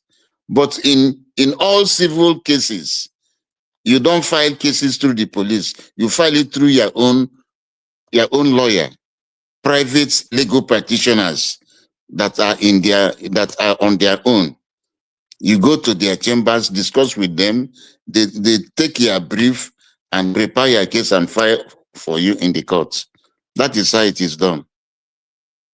Okay, thank you. The explanation is getting clearer now. Yes, because I have a lot. The lawyer in which I spoke with lives in France. So what you are telling me now is that I have to file it through my own lawyer here to the lawyer in France, right? Which is, I think that's what is going to happen, anyways. No, At the end of the no, day. it's not through your own lawyer where you live. It is through the lawyer in France. The That's what private I'm lawyer. saying. Yeah. Yes, the Okay. private lawyer in France. Okay. Yeah. Okay. That's what it is.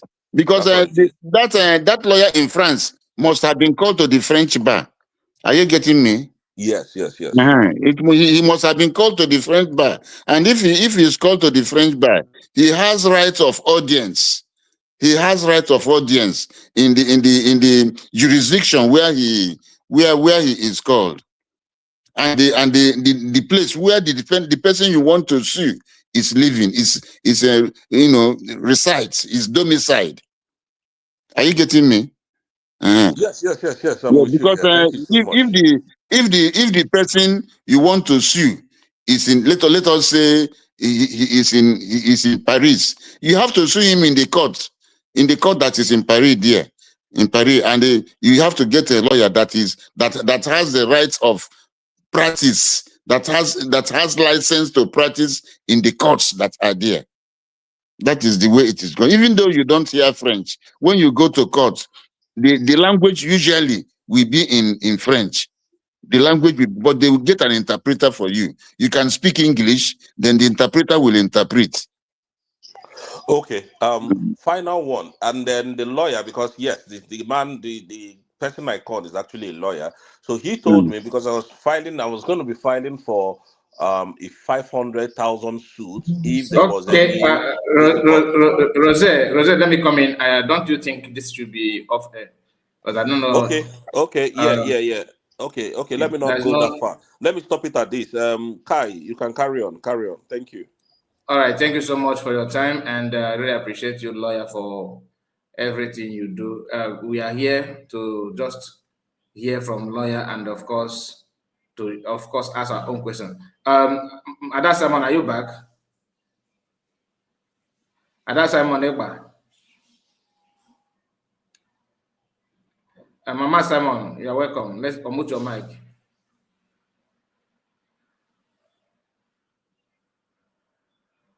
Okay, I'm going to take both of them down. Let me take them off. So, Barrister, do you still have other things to? Yes. Let me still say more on the modus operandi of this Fulani jihad. No, like there's a place in Delta State where the Fulanis were seen in their forest, deep in a large expanse of land.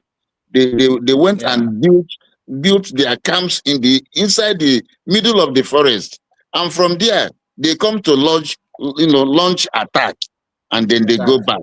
Yeah, from there they come to launch, and when the people are in the dead of the night, when people are sleeping, they come to launch attack. Yes, and the way to defeat them is for the vigilante to be wide awake,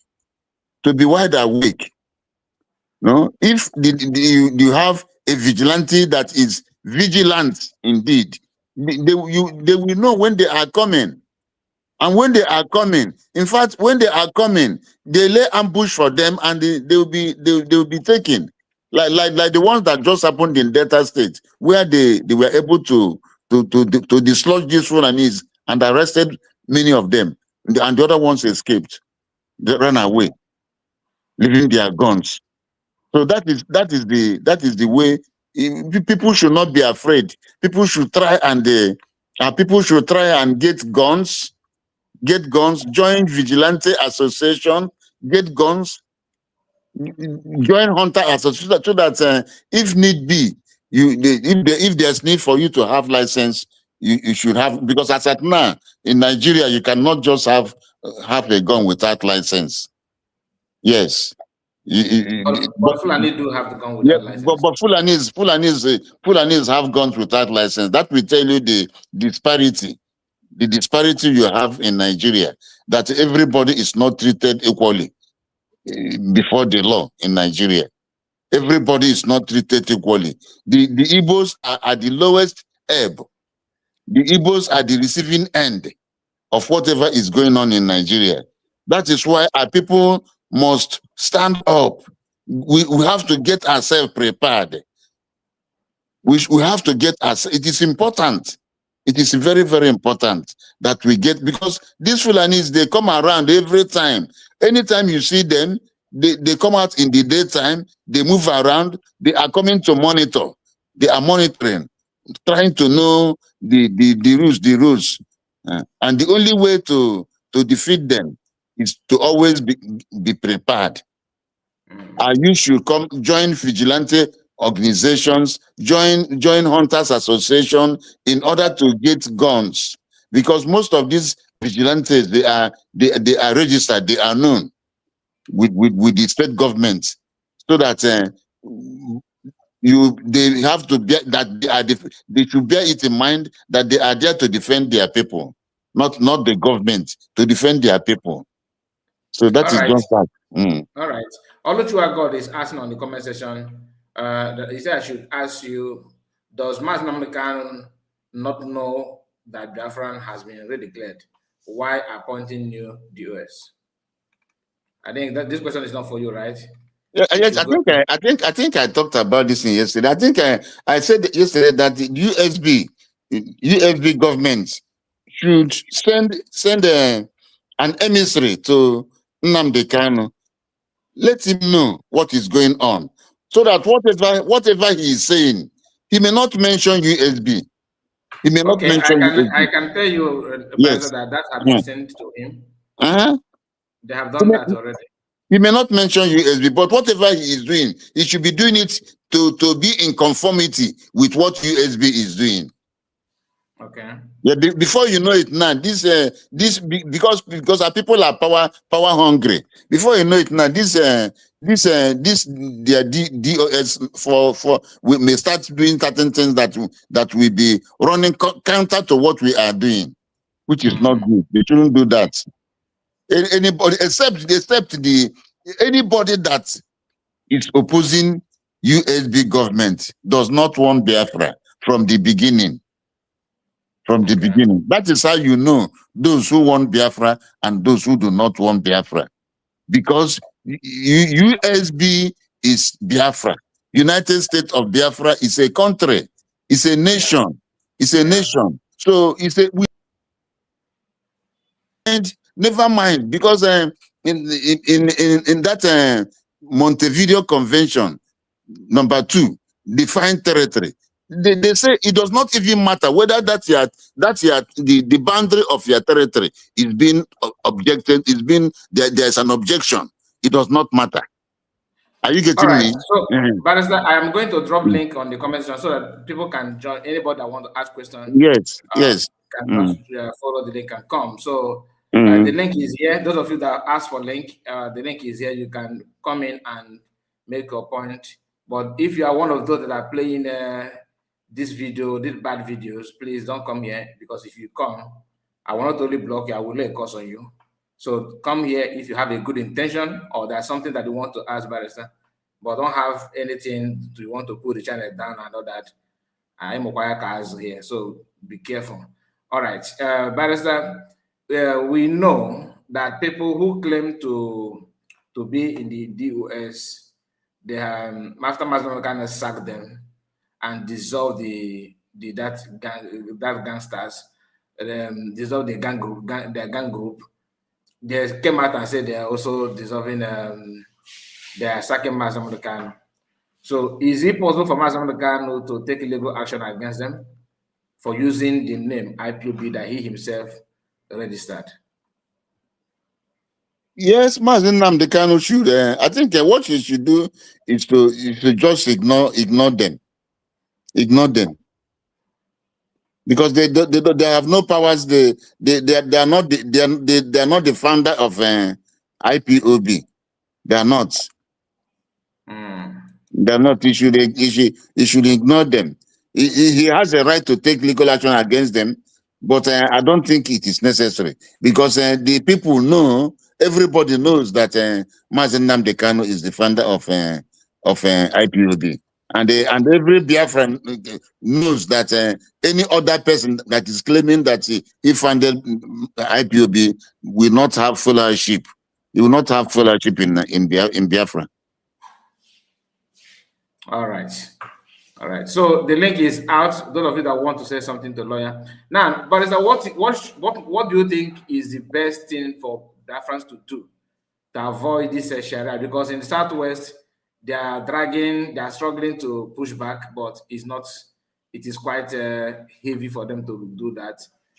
They are not able yet to get it done. So in Biafra land, what do you think? Because knowing for a fact that what we have there is Tuj, the governors and all of them, they are not actually ready. They cannot even do anything, to be honest. So what do you think should be done to get it to stop them? What we should do?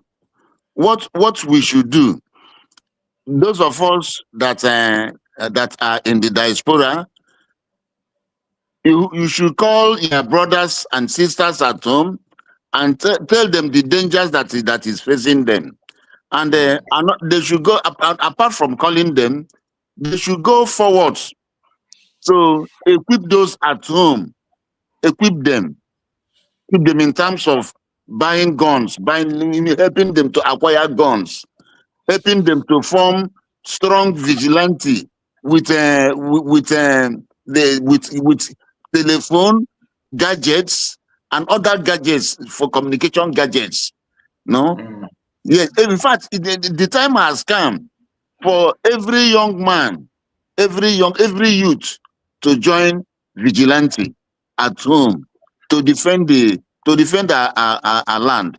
And we should also know that the people you see wearing uniforms, they are not you shouldn't go very close to them, because those people you see wearing uniforms, most of them are not the original Nigerian policemen or soldiers. The army has been, infiltrated so much.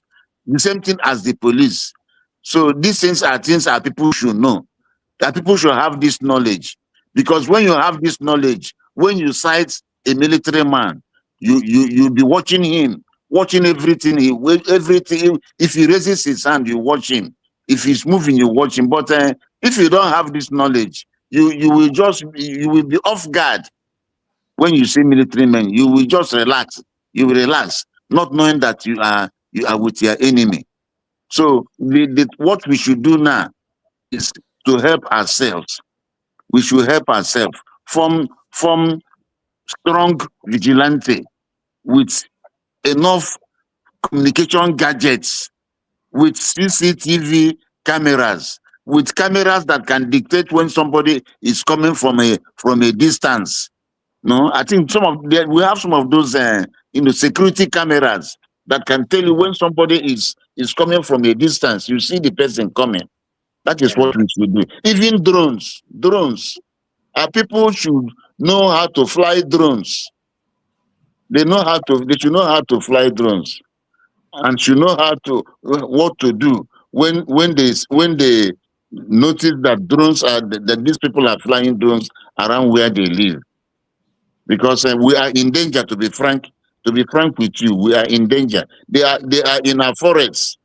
They are in our forests. There is the case of a woman from Delta State that was kidnapped. The family paid 5 million. for her to come out. When she came out, she told the vigilante that one of the people that kidnapped her is a Fulani man that used to come to work for her. The Fulani man used to work for her, and she pays. She used to hire the man. The man comes to work and she pays the man, But the man did not recognize the woman in the forest any longer. So after that, the man was cited much after some months. The man was cited picking these scraps, and he alerted the vigilante, and they went there and overpowered him. Even though he fought back with knife, but he was overpowered. So that will tell you that they come very close to us. Some of them come to help you. They do certain things for you. You think they are working for you. They are dangerous. So that's what I have to say about that. We should defend ourselves. We should look for guns, defend ourselves. Thank you, Barrister. Thank you so much. We have Bishop. Let's hear from you, Bishop. You're welcome. Unmute your mic.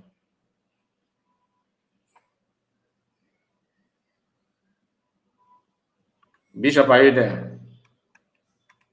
Yeah. You're welcome. Can you hear me? Yes, we can hear you.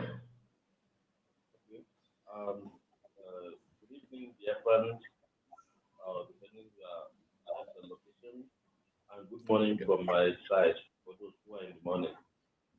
Please, can you come close to your mic? Your voice is somehow fainting. Yes, so that I can hear what you're saying. Yeah. Can you hear me now? No. Come close to your mic. Okay, I think it's from my... Audio video powering on. Can you hear me now? Yes. Yeah, it's better. It's better now. Hello? Yes, we can hear you now. Right on. Yeah, can you hear me? Yes, we can hear you. Okay. Yeah. I greet everyone in the house. Please, I don't want to take much time. I want to ask a barrister maybe one or two questions. And that question, I take that question from what our brother Mazi Rose, the two questions I pick from him, he asked you before. I want to repeat the same question again, if you don't mind, please. Yes, go on. Okay. One, when he asked you about if the judge have the right to transfer our leader Onyendu Mazinan Kanu to maybe as they transfer him to Sokoto prison. So we ask if the judge have the right to transfer him from wherever from Abuja to Sokoto. That is one. Then secondly, he asked about the case he want to make in France, and he spoke with one lawyer there, and they gave him direction how we have to register the case, and he have to go through police. So, and in that one also, I hear what your reply was like. If you want to persecute somebody through the police, I can't get the full details, but you said if you want to persecute somebody, then you have to get permission from Attorney General or maybe IG, something like that. So in these two places, I want to chip in things. So I think it's better if you want to address us, you can make it clear to us internationally, not with the Nigeria system. Because Nigerian system is the same thing our leader, Onyendu Mazinan Kanu, is fighting. And I think the same thing our Prime Minister, Mazi Simon Ekpa, is fighting. That is a filthy foundation, or I can say a dangerous diversity. I think it's the same thing. Because, for example, if Nigeria is working the way, okay, I'm not in Nigeria, I'm in Asia. I don't want to mention the name of the country, but the way I see they are running things where I live, if Mazinan can committed a crime, he must be persecuted. Even if he's in abroad and they want to persecute him, they have to go through extradition process. If they want the case from the country where he lives, they can bring him back to Nigeria. Then they have to try him in that particular state where they feel or he committed a crime. So when they persecute him there, and at the end of everything, he get convicted. So if he get convicted, the judge doesn't have the power to transfer him to another state. Rather, he's the one who have the power to write a letter to the IG or DIG of the prison that they want to get transferred to so city, not another state, but in the same state. They can transfer him to another state, another city, not in another state. If he didn't do that, then the prison authority have the right to transfer him when they think that he is disturbing them and they have no enough security to transfer him, to guide him. Then now they can take a permission from what they call the DC, from the DCI, a deputy commissioner. They can get they can send a letter through the deputy commissioner to transfer him to another prison where they have enough security, but not outside of the state. So this is the same problem we are having. So these people, they have planned this thing, and that's the reason why, just like P2B was saying, that why can't we have state police, state military, and other things, and school also. So if Nigeria is a working country, so every state should manage what they have, and they will have their own military and police and the court and other things. So that if anybody commit a crime, you can try him in the same state where he committed a crime. But because they Bishop. don't want us to Bishop. be in that same country or to be one with them, yet they don't want us to go. That's why they make it. The power belong to the federal, where they can take any power from the federal and do whatever thing they want to do. That is one I want to say about the our leader, Hello, then Bishop. another question he asked about wait. suing somebody. All these things you are saying, you are just making a comment. Okay. You are making a comment. You are not asking any questions. Yeah, I wanted to say that, but I just wanted to finish. You are just making a comment. You're saying what you believe. Is your question, my brother? What you believe. You are not asking any question because like myself, before I came to where I am now, I practiced in Nigeria for so many years. So if you want to ask me questions, so that there are certain things that are in law that is international, that is basic, certain basic principles of law that applies to every jurisdiction of law all over the world. You know, and there are certain things that apply this differently in some countries. You know, but when you ask me a question on those basic principles of law, I will answer you on those ones. You know, like all you have been saying is just making a comment. You talk state police. From state police, you move to another one. You're just making a comment. You've not actually asked any questions. No. When your matter is before a court, that court has powers which is conferred to it by the Constitution to make pronouncements on the case that is before it. You see, so if I don't think you've asked any questions, you're just making comments. Okay, let me ask question now. Like what you reply in the matter where he asked that the lawyer he contacted in France advised him that if you want to make a case with anybody in France, you have to get the evidence you need, and they make file a complaint through the police. Listen. Yeah. You know, there are two broad. When you come to law, There are two broad Yeah. divisions. You have criminal Okay. law. You have criminal law, and you have Okay. civil law. Civil law. Are you getting Okay. me? You have criminal Yeah. law. I think this is established in every country. You have criminal law. You have civil law. No, in Okay. criminal cases, criminal cases. I think you know what is criminal cases, like Yes. stealing, Yes. like Yes. arson.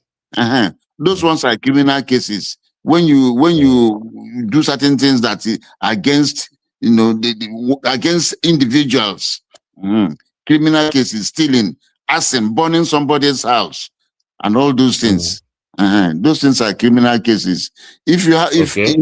all criminal cases come to court through the police, the duty of the police is to fight crime, for crime detection, for prosecution of they investigate crime. The police in every country, the duty of the police is to investigate crime, to prevent crime.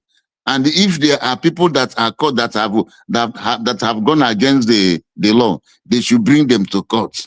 So it is their duty. It is their duty, the duty of the police, to bring people to court. That is criminal jurisdiction. But when somebody is brought to court, you are the complainant.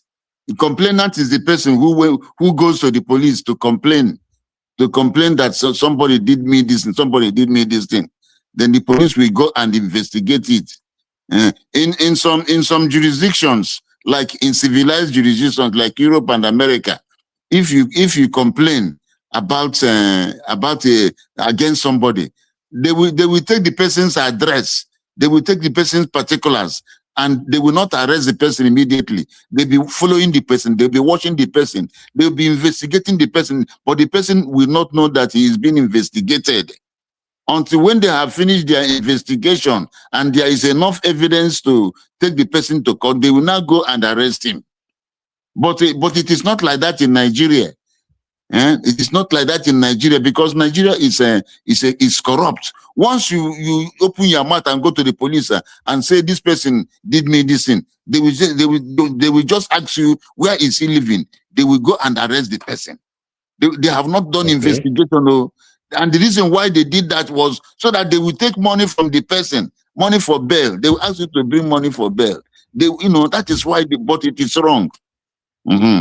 So in those cases, it is the police that will now bring the case to court when they have finished their investigation and when they feel that they have a good case to be brought to court. Are you getting me? Okay. Yeah, I'm hearing you. Then you, the complainant that went to the police, if they bring the person you complained against to the court, and you feel that if it's because all cases will come to the magistrate court first, then you now feel that you don't want the police to do that case for you, to prosecute. We call it prosecution. You don't want the police to prosecute the case. You can go and meet a private lawyer. Tell him that you have a case in this magistrate court, but that you don't trust the police, whether he can prosecute the case for you, whether he can do the prosecution. So what he will do is he will apply to the Attorney General, what we call Attorney General. The Attorney General in every country is usually a lawyer. In Nigeria, he will apply to the Attorney General, and you'll be given what we call a fiat. The fiat of the Attorney General. With that fiat is authority to prosecute. Then with that, once that the Attorney General signs your fiat, you go to the police station, you meet the IPO. IPO means investigating police officer. Usually it is the IPO that has the file, the case file. You meet the IPO and collect the case file from him. Then when you now go to court, you start prosecuting that person. Are you getting me? Yes. But in the High Court, Ministry of Justice in the High Court, the people that are employed in the Ministry of Justice are lawyers. They are government lawyers. They are called state counsel. They are called state counsel. When you hear state counsel, it means lawyers that are employed by the Ministry of Justice. Yes, people that work there, they are all lawyers. So, and in the High Court, people that prosecute cases, the police do not prosecute case in the High Court. It is lawyers. It is lawyers that prosecute, and those lawyers that prosecute, they are called state counsel. State counsel. Are you getting what I'm saying? Yes, they are called state counsel. Sir. That is how it is done. That is how it is done. At times, at times you hear DPP, Director of Public Prosecution. DPP is a lawyer that occupies that office. It is that lawyer that directs all prosecutions that go to the High Court, like serious cases like murder, armed robbery, stealing, all those arson. You know, that's how it is done. Okay. Thank you so much, sir. Thank you, sir. At least now I understand. At least you make it a little bit clear now. In a place like France, they don't speak English there. If you have a case in France and they take you to their courts, usually when they swear you will swear, you will say, they ask you whether you're a Christian or a Muslim or whatever. Then they bring the Quran or Bible and swear you. When they will ask you whether you hear French, you say no. If you don't hear French language, then they will bring you an interpreter that will interpret whatever you are saying. You speak English, that interpreter will now interpret it in French. And that is how it is done. And when they speak, it will interpret to you in English and you will reply. That is how it is done. They will ask the question to the accused or witnesses. Depending on the person that is being fielded. That's what we call fielding. Fielding, when you bring somebody to come and give evidence, you are fielding the person. Yes. Okay. Okay. I got it is called, because there's what we call register. When you go to court, you use the language of the court. When you go to hospital, you use the language of the hospital. You know, doctors have their own language. I think you know. Yes. Engineers have their own language. Lawyers have their own language. It is called register, language register. You know that in lawyers put on their head. Do you know what it's called? No. You don't call it cap. If you call it cap, people will start laughing at you. They say, "This man, did you come from the bush?" That in lawyers put on their head. It is called wig. Wig. The one they wear on their body. It is called gown. Okay. So you use the proper language, the proper name those things are called. That is how it is in every field, both in aeronautics. You know what we mean by aeronautics? No, sir. Aeronautics, do you know what it means? No, sir. Aeronautics, that is airplane, airplane, plane. They have language there. They have their own language, what we call pilots. They have cabin. They have all those things. Cockpit. You'll be hearing those things there. They have their language. Those in the ship, they have their language.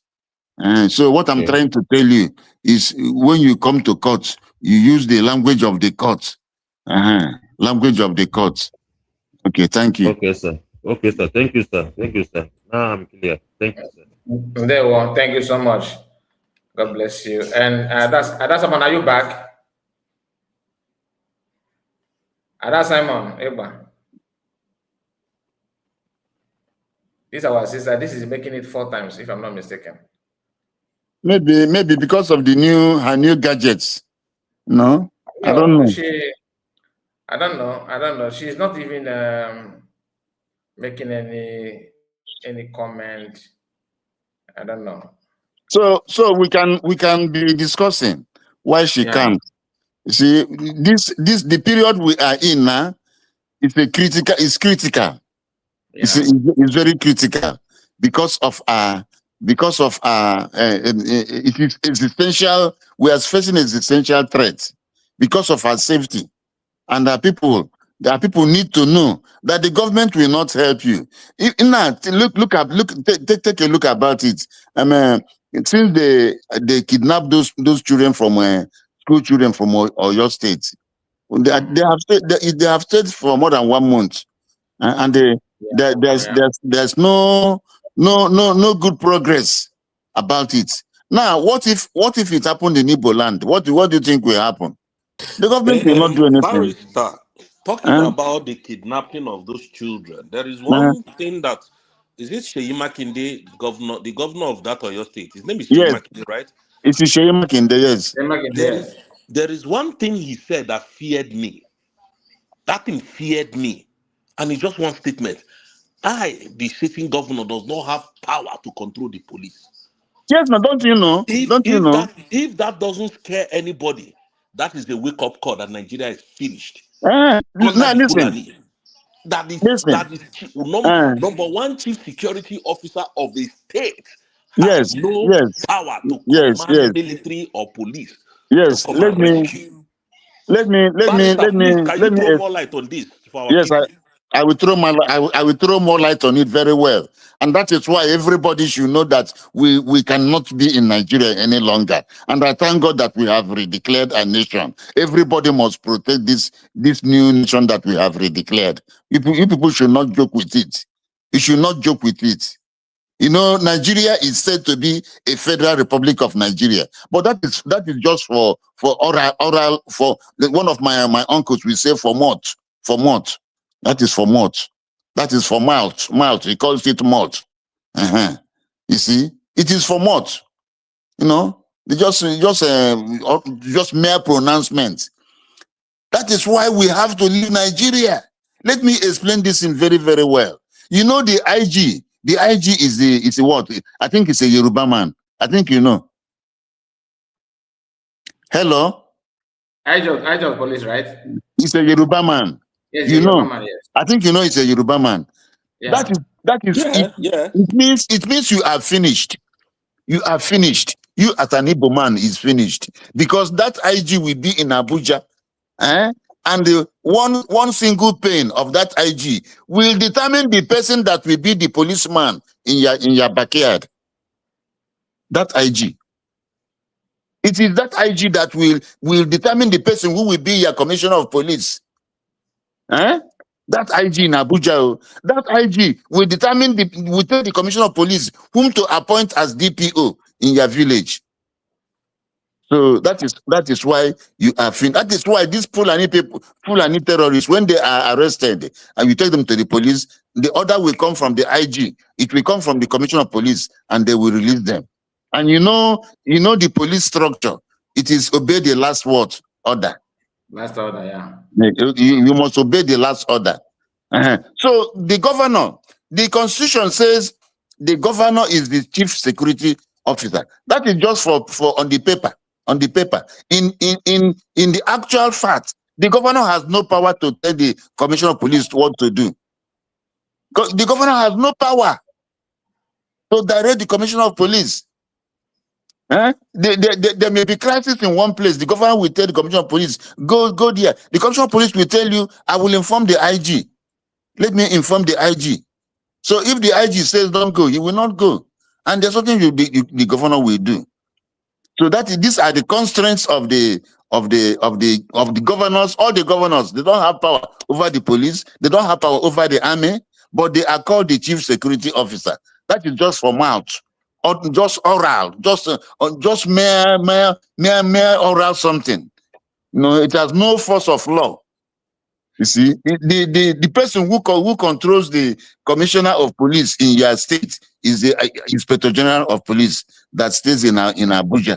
That is the same thing. Also, chief of army staff controls if for instance the one in Obins or Onitsha or wherever, Aba, it is the chief of army staff. And in all these places, none of them is an Igbo man. None of them is an Igbo man. So our people should know these things.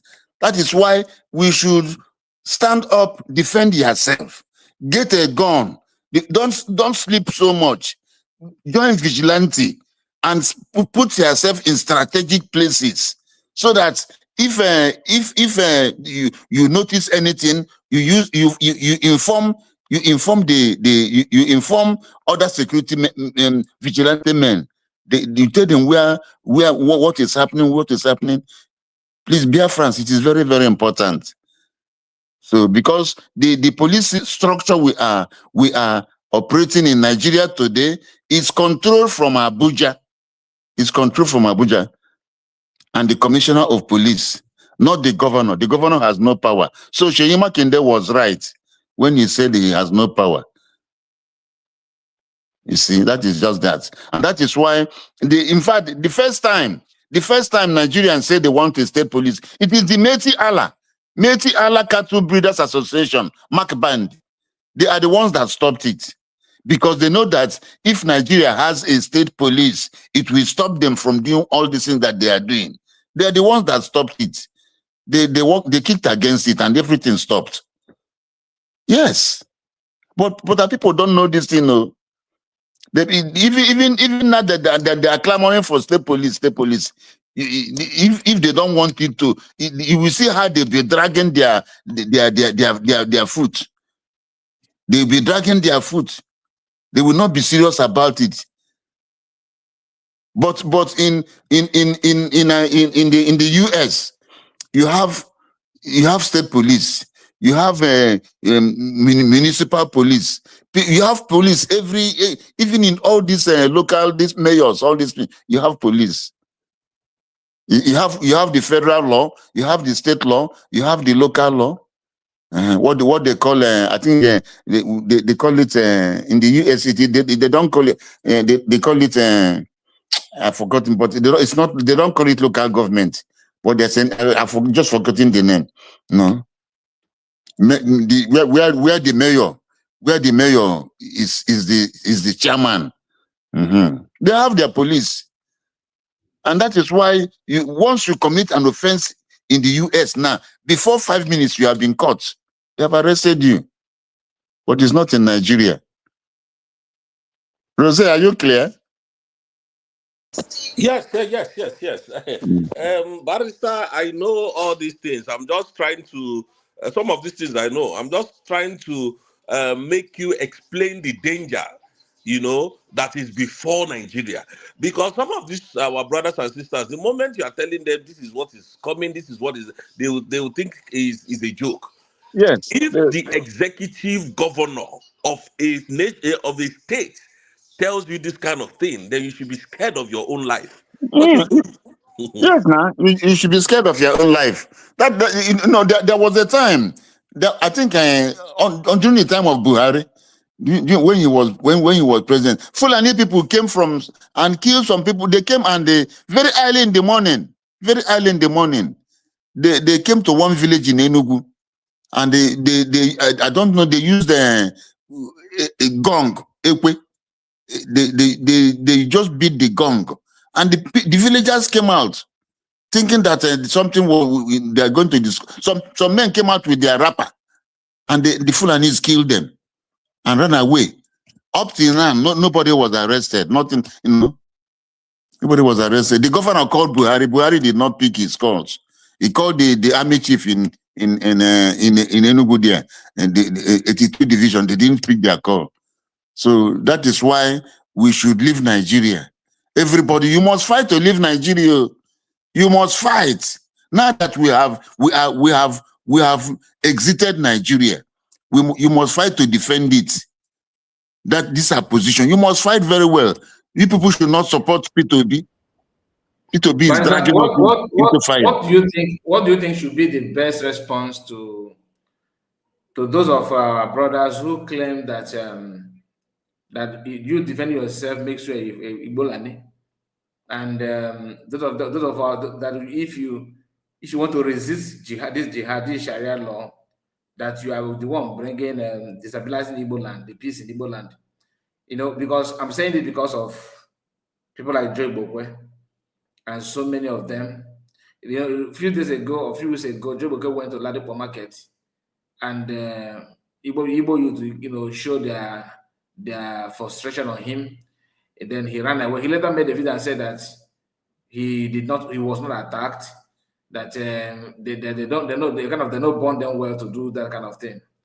And not only that, federal government, of course, in Tinubu's Democracy Day speech, somehow he reacted on that incident. And before then, Joe Bobo also in his video bragged that he can shut down the market. This is a man who is not even the governor, or he's not just that he's a kind of supporter of APC, but he can now show he cannot brag the level of his power and everything. He can use that power against Igbo people. And he's an Igbo man, or he's an Igbo man as well, but he only can show his force, just like Udele, Keshoso, Jovika, Kengu, and all these SDUS members now. They only have their voice on anything that has to do with our people. What do you think? Don't you think that these people, with their presence, that it will be difficult for us to even fight and defend ourselves? That is why our people should be should be aware of what is happening. They should be very, very aware. They should not live in ignorance. You know, Joe Ebekwe is saying what he's saying because he knows the mind of both the Lagos State government and the disposition. Both he knows the disposition of the Lagos State government and the disposition of the federal government towards the Igbo people. Are you getting me? These people they're all working for Nigeria. Don't mind that they are Igbo people, they're working for Nigeria. So whatever you hear them say, that is what the federal government is saying. That is what the state government of Lagos State or wherever they are, that is what they are saying. Because they are all working for them. You see? They are working for them. They are their own mercenaries, even though they are Igbo people. Our people should just ignore them and they go about and they take your own precautions by way of defending yourself, by way of doing things to defend yourself. And again, these people, they are not supposed to be allowed to be moving freely in our place. When you get them in any tight corner, you deal with them very well. Deal with them. They may not even know who dealt with them. You deal with them because they are not they are just traitors. They are very big traitors. You deal with them. So that is why Joe Bekwe, in fact, those people at the market, they should have given him a thorough beating. But I think he was lucky to escape. Because if these people are doing all these things and we just sit down lackadaisically, we just sit down, not minding, not caring, and they are doing all these things, more people will be encouraged to follow them and they do it. But if they are doing what is the best way to respond to them? The best way to respond to them, one, is to ignore them. Ignore them by way of just ignoring whatever they are saying. But when you get them in any place where they are within your reach, you give them physical assault.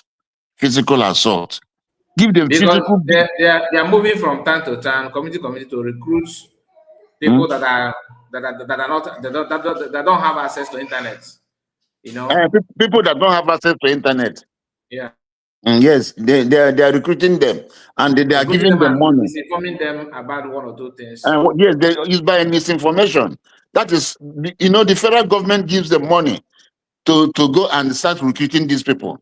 And when they come, that is what they are doing. And that is why we need a centralized system whereby we can be passing information to our youths to know what is happening. You see, to know what is happening, because if these people are not well informed, they will not know the antics of the federal government and these other people, that these people are being used by the federal government. Are you hearing me? Yes, I can. We can hear you loud and clear, very sir. Yes, so that is just that. They are working for the federal government. Okay, now, you know, the NNPC came out and said that they lost 210 trillion. They are the ones that said it, that they lost 210 trillion. And when Money Carey was called by the Senate to come and give explanations, the man started saying, why are you calling me? He became annoyed. Why are you calling me? The reason why he's doing that, because he knows that that 210 trillion, he's not the only person that shared it. Eh? Some people in the Senate and in the executive, all of them shared it. And with all this money, they give it to some of these people, this Juibokwe Udele and the Jovika, all of them, they are giving the money to go and give our people. You know, poverty is a disease. Poverty is a very big disease. When somebody is poor, he becomes so malleable. You can turn him left, right, and center because of poverty. And it is even worse when a poor man is not enlightened, when a poor man is not informed. A poor man that is informed is better than a poor man that is not informed, that doesn't have internet, that doesn't know what is happening. If you are telling him that the Fulanis are coming, maybe he hasn't even heard about the Fulanis before. He wouldn't know what you are saying. So, because of hunger, once you flash him some good notes, he will take it and follow you. So that is what they're doing.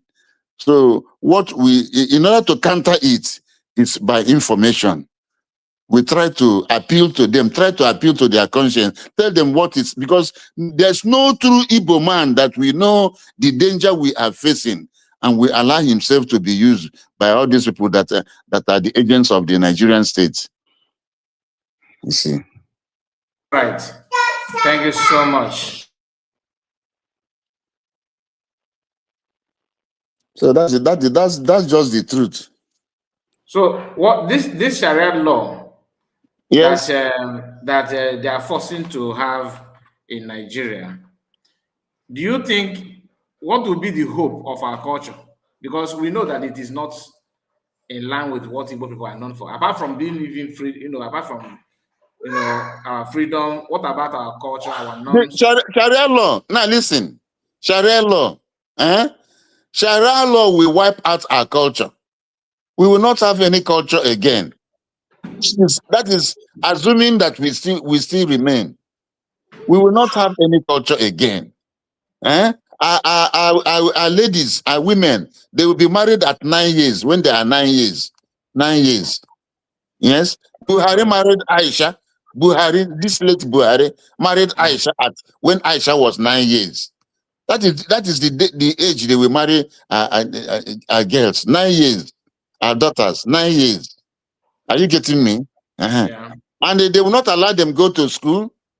They will not. The only school they can go is Arabic school. They just go and learn how to memorize the Quran and how to cite the Quran. If you go to the north, you see the Alamaj. See them in their numbers, more than 20 million out of school. Alamajiris. They don't know. When you speak English, they will tell you ba turenchi. That is, I don't understand English. That's what they will reply. And they are so malleable because of poverty. Some of them, their parents are in Kaduna, but we are talking to them in Sokoto. Because under this Quranic education, when you have children, you give it to the malams, and they take them. You see them. I don't know whether you've been to the north. You see them always carrying plates, bow, begging alms, begging for food and money. Only Abuja. I've just visited Abuja only. So if you go to the north, it's very common. If you go to places like even Jos, even though Jos is not pure, but go to Kano, go to Kano, go to Sokoto, Kasina. I haven't been to those places. Mm. So you see them. So Sharia will destroy our culture. Sharia will destroy our Igbo-ness. All our culture, they will destroy it. All our way of life, it will erode it, and we will lose everything. Even Sharia is not the prospect of Sharia is not something you can discuss. You see, and if you go to Yobe State, in Yobe State and all this Sharia, you cannot enter the same bus with, or the same keke or bus with where a lady is. You cannot be seen with a lady. If a woman is in the supermarket, you cannot enter until she comes out. You will stand out until she comes out. Then you now enter. In the north. In the north, yes. You see, in places like Yobe, in the north, that is how people live there in the 80s or now. That is how they're living now. Now, dear. Okay, now. Yes. They dare not see you with a lady. You are in a very big. You may even stand losing your life. And this thing they wear that cover their faces. You cannot move about without covering your face. You are not expected to go to school to have Western education. So that is the not for you.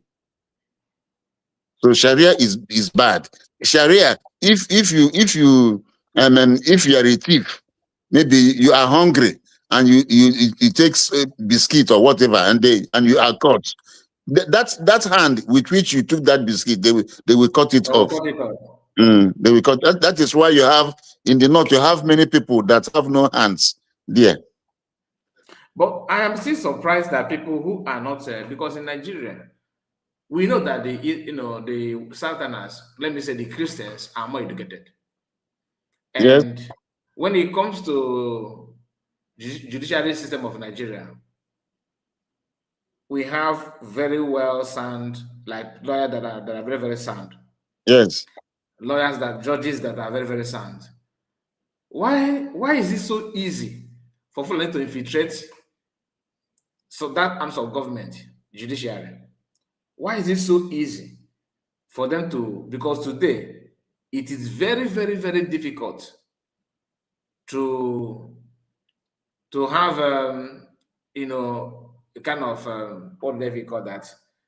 To have they said the hope of a common man is in judiciary, right?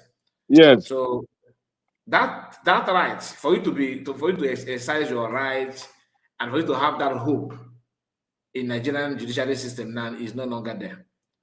Yes. Why is it so easy for them to manipulate such? No. The reason is that this thing did not start. It didn't start. It didn't happen today. It didn't happen this year. It didn't happen 5 years ago, 10 years ago. It's a long-term plan. The Islam plans 30 years, 50 years ahead. They keep on planning. They keep on planning. This the Abuja Declaration of 1989. Even though they have changed many things that they have there. Go and Google it. They have changed so many things there. This Muslim ticket, all of them are followers of the Abuja Declaration. All these things. When Nigeria joined the OIC during the time of Buhari, I've forgotten the year. I don't know whether it's 92 or so. Forgotten the year. No, it's not 92. During the time of the time of Babangida. Organization of Islamic Conference. There's an Igbo man called Ebitu Ikiwe. Do you know that name? No. Ebitu. When Babangida was the president, the second was an Igbo man from Abia State. His name is Ebitu Ikiwe. So when Nigeria joined OIC, there was a place Ebitu Ikiwe was, and they were asking him, are you aware that Nigeria has joined OIC? He was surprised. He said that it was not discussed in the council. But they didn't discuss it. So that is just he doesn't know about it. Because of that, he was removed as the number 2 man. They removed him and brought in Augustine Aikomo. You know Aikomo? Did you hear about Aikomo? No. Okay. So, I was a very popular man, Aikomo. Aikomo, yes. Yeah, it was a very popular politician then. I think it was in 1993 or thereabouts. Yes, around that time, during the time of Babangida, Aikomo. It was he who changed a bit Kiwe, that Igbo man. Because Babangida just used our name and put in OIC and even paid them some millions, paid some millions there. So that's when they started doing all these things. If you come to Federal High Court, you know we have what we call Federal High Court. I think you know. Yeah. Federal High Court and the State High Courts, they are courts of coordinate jurisdiction. That is, they are equal. They are equal in power. But Federal High Court is controlled by the federal government. You understand?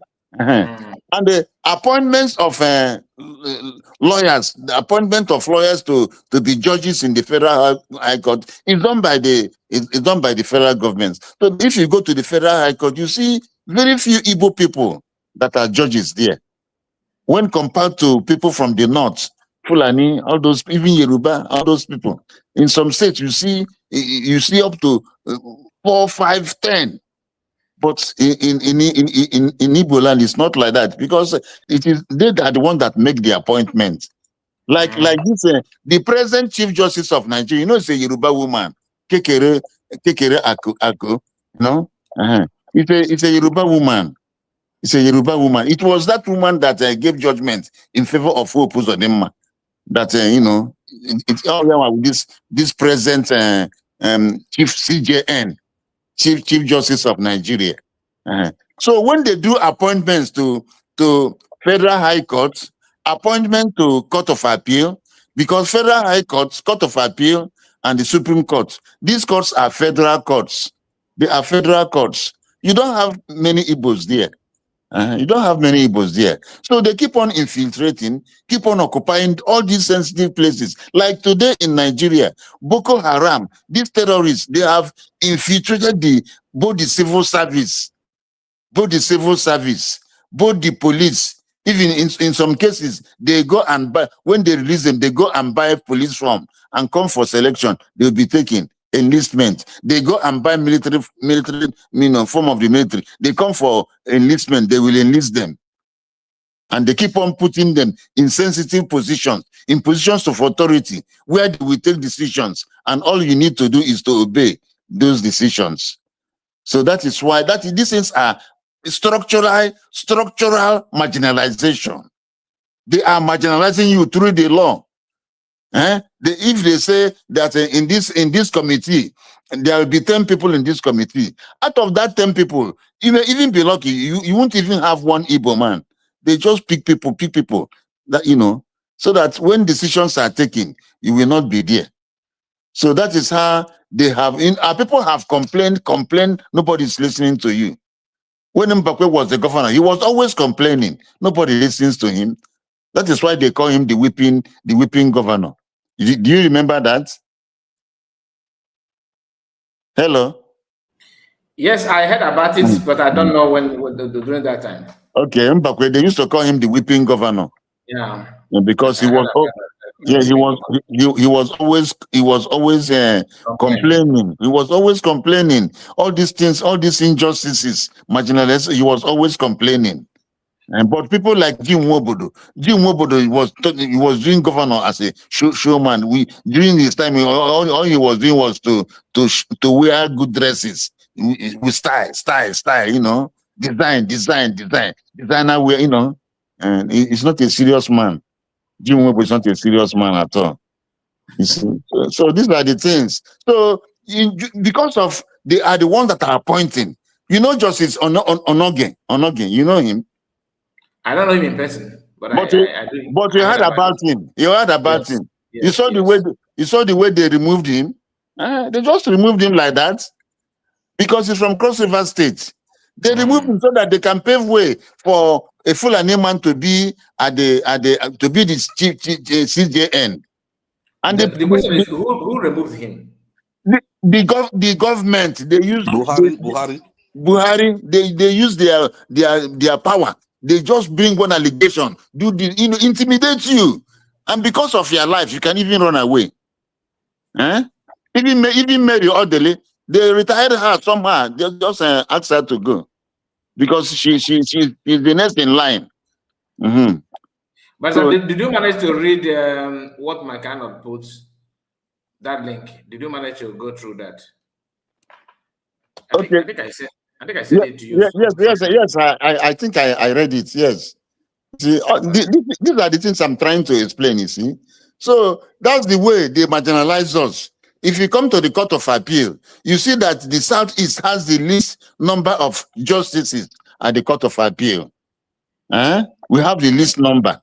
All other states have more justices than the Southeast. If you go to the Supreme Court, the same thing. We may have one or two. All of that, in fact, we may have only one. So that when you have one, when they during this election petition, you won't see your own person there. And even if your own person is there, because he's in the minority, there's nothing he will do. When he gives a judgment, it becomes minority judgment. It becomes minority judgment, what we call dissenting judgment. It will not have any weight. It will not have any weight. So that is why they have been able to influence decisions. They are both in the if you come to the Senate now, every state has 3 senators. Every state. So these 5 states in the Southeast now, what we have is 15 senators. Okay, but how many senators are 109? 109 in that Senate. There are 109 senators. The same thing in the House of Reps, 360. How many of them are from the Southeast? You see, they are always the smallest, the smallest. So they can't influence decisions. If you want to anything that will be in our own favor, they will not pass it. They will not pass it. They will not pass it when it comes to in the National Assembly. So just a quick one, yeah. Yes. You just reminded me something now about what happened during, and now this is where my head start thinking again, yeah. The removal of Justice Onoge. The first time Justice Onoge was removed, that is the time they started their jihadist agenda. Yes. You know that they brought in a Sharia man, this Tanko Muhammad. Tanko is a Sharia judge. That is where Tanko was. He didn't go to law school, but no, they just brought him as attorney of federation. I mean, the chief justice of federation. He didn't go to law school. And these people are deep. Now everything is showing. Yes. And even himself, that time Tanko was there. Tanko was saying that it would be nice to have Sharia throughout the federation. Yeah, he was not hiding it too. Yes, so what are you talking? So these things are things we have to let our people know. All these people, this Jovika, he's a foolish man. Just a very foolish. In fact, I sympathize with him. He's a foolish man. This Udele, they don't know what they're doing.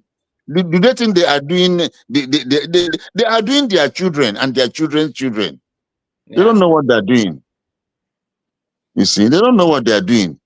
No, because if you are an Igbo man and you see all what is happening, you are going to, when you go into the night, you'll be crying, you'll be weeping for your people. You'll be weeping for your people. Okay, now you if you have a problem now in the police, maybe you go to Abuja, you won't see any Igbo man that is in that has a very good position there. You won't see even one. You know the man they call Frank Imba. Yeah. Uh-huh. When I was at home, I used to write petitions against him, series of petitions, because some people were using him in the east to do injustice to my clans, and I was always writing against him. Even at times, I read to the Human Rights Commission what he was doing, and he thought he was pleasing the federal government and all. But now, in the end, when they would have made him the IG, they removed him. They remove him. Yes. You see, they removed him. Anyway, I think sometimes I feel like one of the problem that we have or we are having is this self-hate. Some of our people that are in position to look at Bianco now, what she's doing. You know, some are clapping for her because she released some people in Ethiopia and all that. But to me, I see beyond that. I hope that other people can. Those things is just playing to the gallery. Yeah. Playing to the gallery. Those things are not the main issues. You know. Those things say if all hands are on deck and we strongly consolidate this new nation. Those things are very, very easy things. The government will write to and they release them. They will release them. Yeah. And that's Simon. Are you back? We have called you no less than 6 times. Please unmute your mic. Let's hear from you before we now wind down. Can we hear from you, and that's Simon? Yes, my brother. I've been very busy. All right. You're welcome. Very busy. That is why. Thank you so much, Brokai. Thank you for all you do. Thank you for hosting our Ebo Barrister again today. Thank you so much. Achọkwara m iji ohere a wee kene our barrister ekenekwa m gị ọzọ. Asị m ka Chukwu oke abịa ma gọziere anyị gị ka isi ewepụta oge gị hapụ your family wee bịa ebe a wee na-elechọrọ anyị wee na-agwa anyị ihe ndị anyị sọpụziri ịma. Anyị na-ekene gị rinne na-asị ka Chukwu oke abịa ma gbaa gị ume nye gị ikikere na enye ikikere. Thank you so much. Thank you so much. Thank you. Thank you. Thank you. Ana m ekenekwa ụmụnne m niile ndị nọ na studio here. My brother Rose, ekene m gị, my able comrade. Thank you so much for being here. We appreciate you for all you do, all your work. Thank you so much. Bishop, I see you. Ndewo. Thank you for being part of this program. Onye ọzọ nọ here. So ana m ekenekwe ụmụnne anyị niile ndị nọ na comment section wee na-ede edemede nọ n'ime ya. Okay, Ocean Master, I greet you here special. Ndewo. Thank you for joining.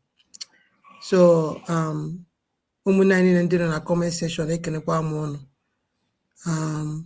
Ma ndị na-anọghị na comment section, ndị na-watching mana ha anọghị na comment section, anyị sị ka Chukwu oke abịa ma gọzie unu niile n'otu n'otu. Unu ji wee bịa ebe a na-ege our barrister ntị n'olu. Ọ dị very, very important maka na asị na ọ bụghị ka o si wee mee onwe ya available iji wee pụta ihe wee na-electure anyị all these things. Most of us anyị amaghị all these things ọ na-akụziri anyị ihe ya ka anyị ji asị ka Chukwu oke abịa ma gọzie ya. So ọ bụrụ na ị nọ na this platform ugbu a, ọ bụrụ na ị like be or share this program, biko mee ya ugbu a, like and share the program, and then ọ bụrụ na subscribe ma subscribe kwa na our new channel. Nwa obere oge anyị ga-apụta live maka na ha ka na-verify the channel. So ọ bụ na ha verify cha ya, nwa obere oge anyị ga-apụta live by the grace of Chukwu oke abịama. So please, my people, continue to. So be with that place or put it to go better. This new one and the sub never subscribers you ever forget. I think God got see when check it, I saw 60 something. I'll try to Just call. 60 something, yeah. So I said we should Anyway, continue to put more videos there, and then they have to verify the channel too. because So I'm not sure in I tell them know your face. You know, yes, my face, yes, yeah, but no, it's when random videos there. my face. Hold on. Okay. So ụmụnne m ekenere m unu niile, all of you ndị niile subscribe go na this new channel Ada Simon Ekpa official. Ekene m unu niile, na-ekenekwa ndị nke ka ga subscribe unu before I finish Please this follow this link on the screen. No, don't just search for Ada Simon Official because there's hyphen S1J in front of that, so you have to complete it. So just those of you that are on our WhatsApp group, I dropped that the same link there yesterday, like I promised. So please, I have not done the one on my community, which I will soon do. Somebody is sleeping here. Who is that? Thank you so much, Brokai. Thank you so much. All right. So my people, I encourage you all to go there and continue to subscribe, like our videos that we are posting there, all the shots we are posting there. Please continue to like them, share them, and comment. Okay, continue to do that. Nwobere by the grace of God, I ga-apụtakwa ọzọ wee mewekwa ihe Chukwu Okabịama ji wee kpọpụta anyị ime. So ebumnobi ndị iro bụ ka a ghara ịnụ olu anyị ọzọ, ka ha nọdụ na-ezuzu ihe niile ha na-ezuzu n'efere mba ụwa, mana nke a ga-egosi ha na Biafra karịrị ha. USB or nothing, ụmụ USB karịrị ha niile.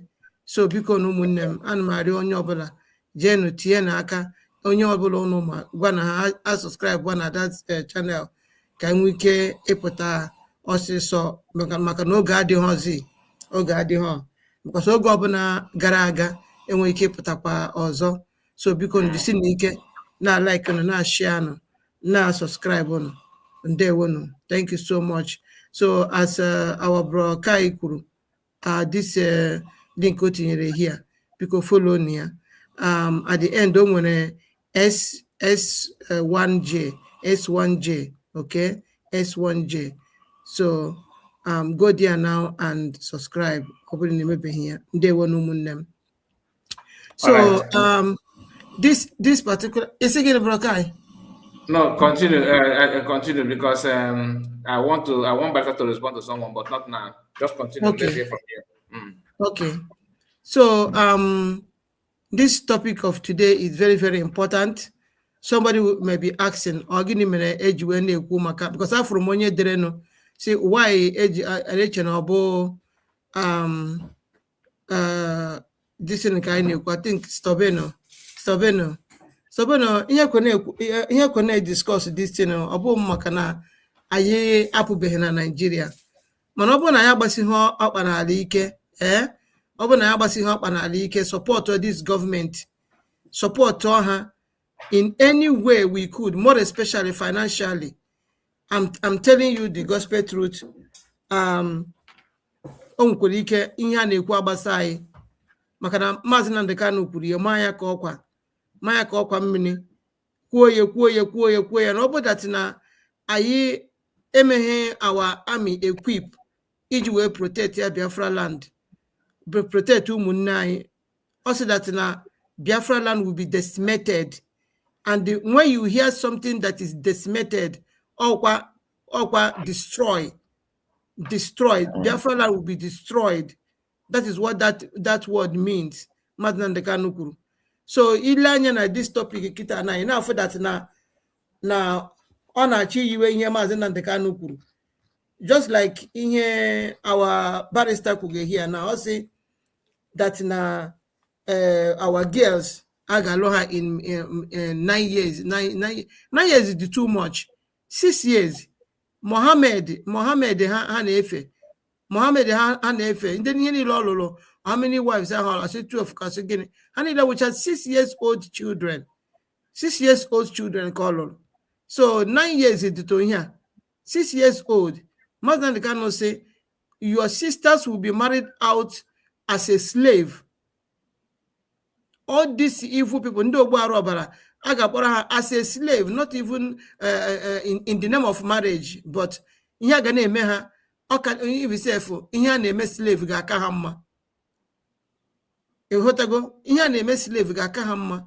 So that is why this topic iji wee gbasa osokwere wee gbasa anyị maka na ọ bụrụ na ya agbadoghị okwu n'ala ike gbadawo okwu n'ala ike support gọọmenti anyị make sure that na ndị amị anyị ha nwere ihe niile ha nidiri iji wee protect obodo anyị maka na Maazị Nnamdi Kanu si they must come, they must no go nke abụghị maybe or also they must come maka na ihe ha na-achọ to expand their terrorism none on our land all over the world, to expand their terrorism all over the world, none on our Biafra land. So open our army equipped to protect our people, to protect our land, protect our towns and villages. Also that now Biafra land will be decimated. It is only the army of Biafra that can defeat these people. Understand? So and don't so this topic today, too. Now today, later today we'll fundraising. Are you ready for the fundraising? Is everybody ready for the fundraising? That is another question. Ka onanege ndị agbata eke na ndị nzama na-arụ ọrụ ndị zoo diyere ha n'efere mbụ ka ha bịa na-arụ eji na-akwụ ụgwọ. Are you still listening to them? Oya bụ ihe onye ọbụla ga-ajụ onwe ya ajụjụ today. Are you listening to all these ndị Nzamarians na ndị agbata eke, the Republic of Four Bags? Are you listening to them? Because that is why ndị zoo ji wee kpọpụtagasị ha na-akwụ ụgwọ. Zoo terrorist government na-akwụ ụgwọ in order to distract us, in order to destroy our finance. A ga-eji wee protect Biafra land. That is why you pop ha ka ha distract your attention so that unagahama mgbe ndị ogbu arụ ọbara ga-awakpo anyị. That is what they are doing. So ọrụ ha edire ha ka ha na-eme. So onye nwa ka ọ dị ribinite now we support all the United States of Biafra government. That is what we are going to do now. To I achọghị ka this topic now na-eme today ka ọ ghara ịgbasa anyị ọkwa now maka na oge adịghịzi. They are everywhere. Mana ndị amị anyị ga-enyere anyị aka. So and before ndị amị anyị ga-enyekwa anyị aka, just like our barrister said, onye ọbụla ga-achọ ihe ọ ga-eji wee defend onwe ya. Our DPM man that na anyị nwere ndị amị, but we passed that bill, the bill of self-defense. I passed the bill of self-defense. So ka onye ọbụla ezinụlọ ọbụla nwee ike defend godo onwe ha first before ndị amị abịawa. O nwere ike decide the thing ga na-eme ọ bụghị side ebe ndị amị nọ anọghị na nso. So how are you going to defend yourself? Are you going to fold your hands and be waiting for the army of Biafra to come to you?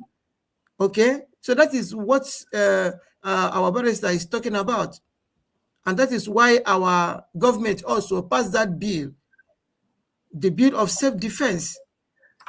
So ihe ọbụla ị nwere, ihe ọbụla ịma ị ga-edebe, ị ga-eji wee protect your family, protect your people, protect your towns, protect your villages, your community. Just do it. Just do it. Makana o nwere ike mgbe ọ ga-akpọtụ, the army of Biafra will not be around or ha ga nọ na nso. So before ha na-abịala ihe na-eme na. So my people, that is why our barrister is here. So ọ bụ na ya chọọ ka Sharia law put anyị apụgo na Nigeria. We are no longer Nigerians. That very moment I declare our nation Biafra automatically made us an independent and a sovereign nation. Whether they like it or not, whether anybody believe it or not, that is what it is. That is what it is. the presence of the zoo in our land, they cannot just go out like that. How can just pour like that? Because now they are benefiting from our land. So all force, when a force to get move, force, all when a force to get move, if not, how can not there? Understand? Because that in hand within na your place will not make them to just disappear like that. Okay? Or something get ginger for before they will all disappear. So ya ka o ji wee dị mkpa na ịbụrụ nwa afọ Biafra ebe ọbụla ị nọ, ka ị nọ na mba ofesi dị iche iche, ebe ọbụla ị nọ n'obodo zoo, ị nọ n'obodo Biafra, ebe ọbụla ị nọ, onye ọbụla gbakọta aka maka n'ime ibebe anya ebebe, onye ọbụla pụta, let us support this government, because ị gaghị ahapụ gọọmenti jee nsogbu ụmụ okoko. Ọ kwụrụ ada aka onye kụrụ ya, ọ kwụrụ ada aka onye kụrụ ya. Okay, so USB dịka onye kụrụ ọkwụrụ now, USB na dịka onye kụrụ ọkwụrụ. So all this ụmụ mpịampịa demons anọ here and there, ha ngechara na ebe ọnụ oge na-achọ ego ga-efeba ha n'ọnụ na ego ga-efeba ha n'akpa. Ha niile si na USB wepụta. So USB dịka onye kụrụ ọkwụrụ ahụ, ha niile dịka ọkwụrụ, and enwe mgbe ọbụla ha ga-aka onye kụrụ ha. They can. It's not possible. It's not possible. No matter what they try, no matter the bid of their slave masters they are doing, they can never ever stop what we are doing. Never.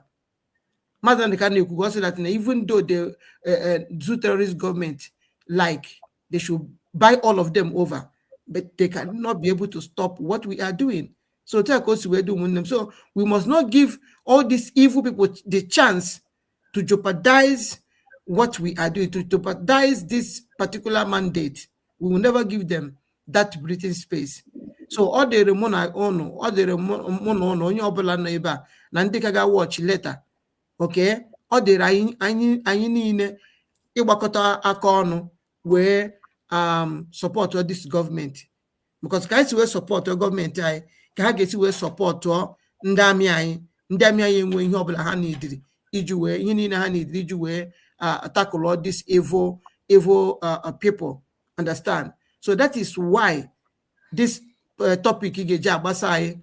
Ọ ga-agbasa anyị ma ọ bụrụ that we do not fight now, or when we do not rise up now, later this thing we gbasala anyị.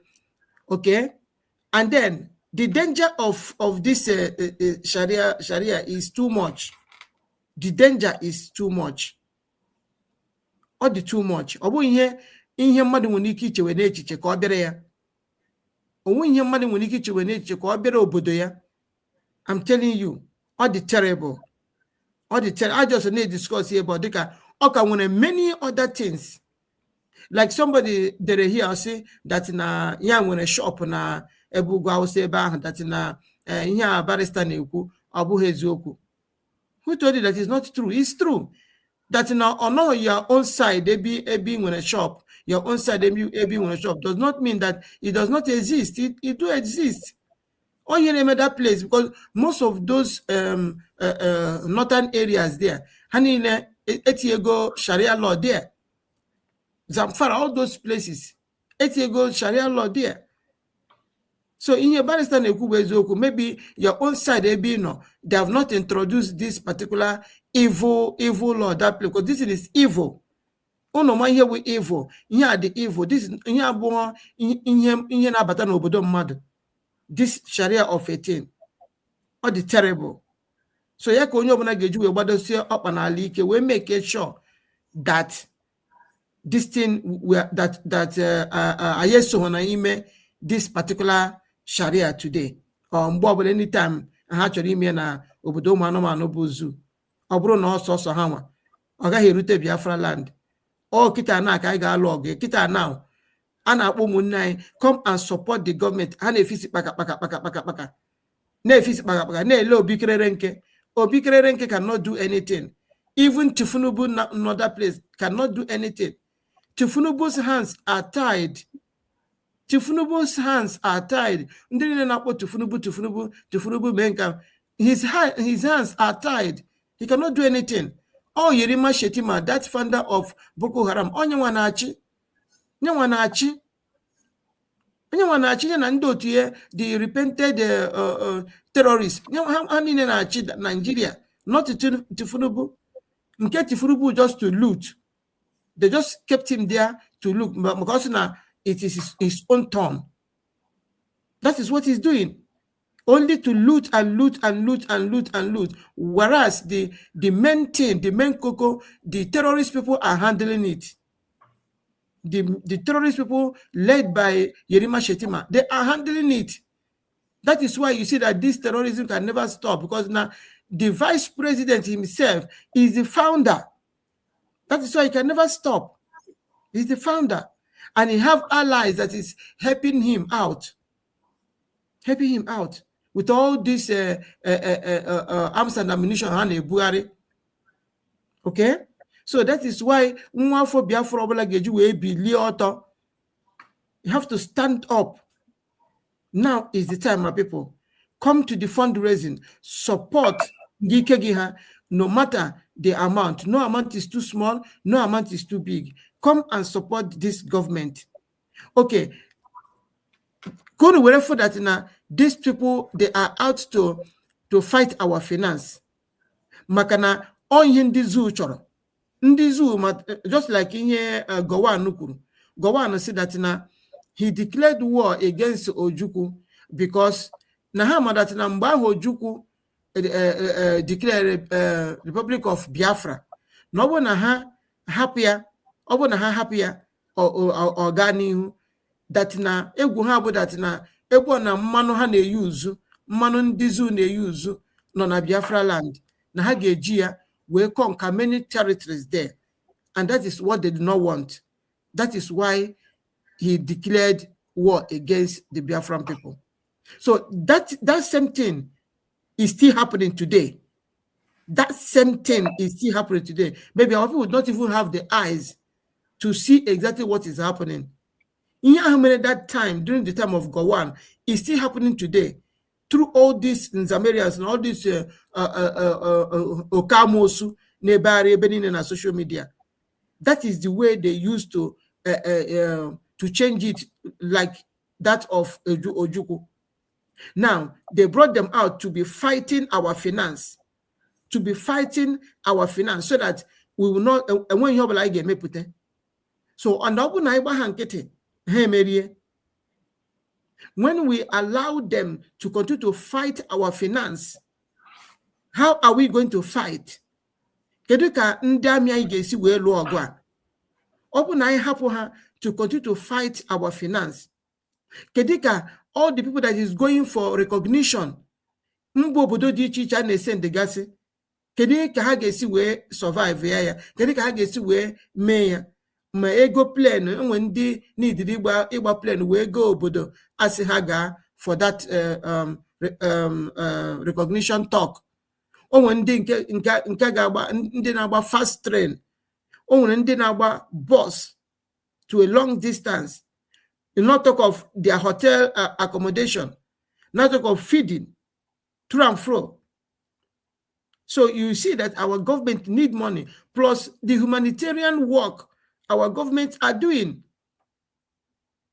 Humanitarian work they are doing with that money, that same money. And the way government is all from this particular little fundraising every Saturday.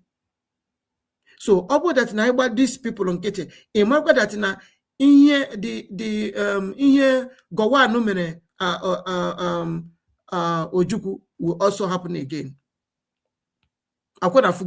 So that is why we up to fight our finance, and we will never allow that to happen.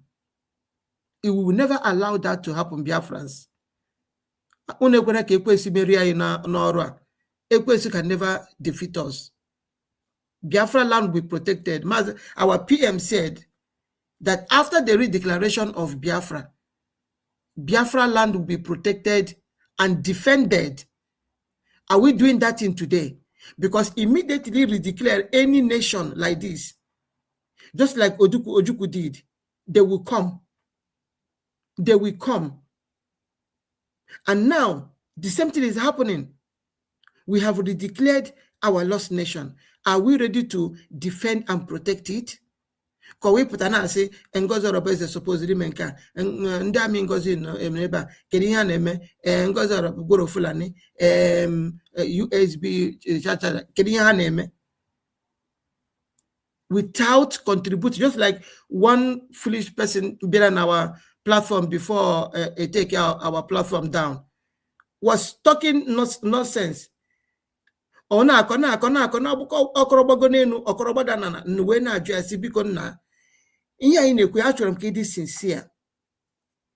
you to be sincere to yourself.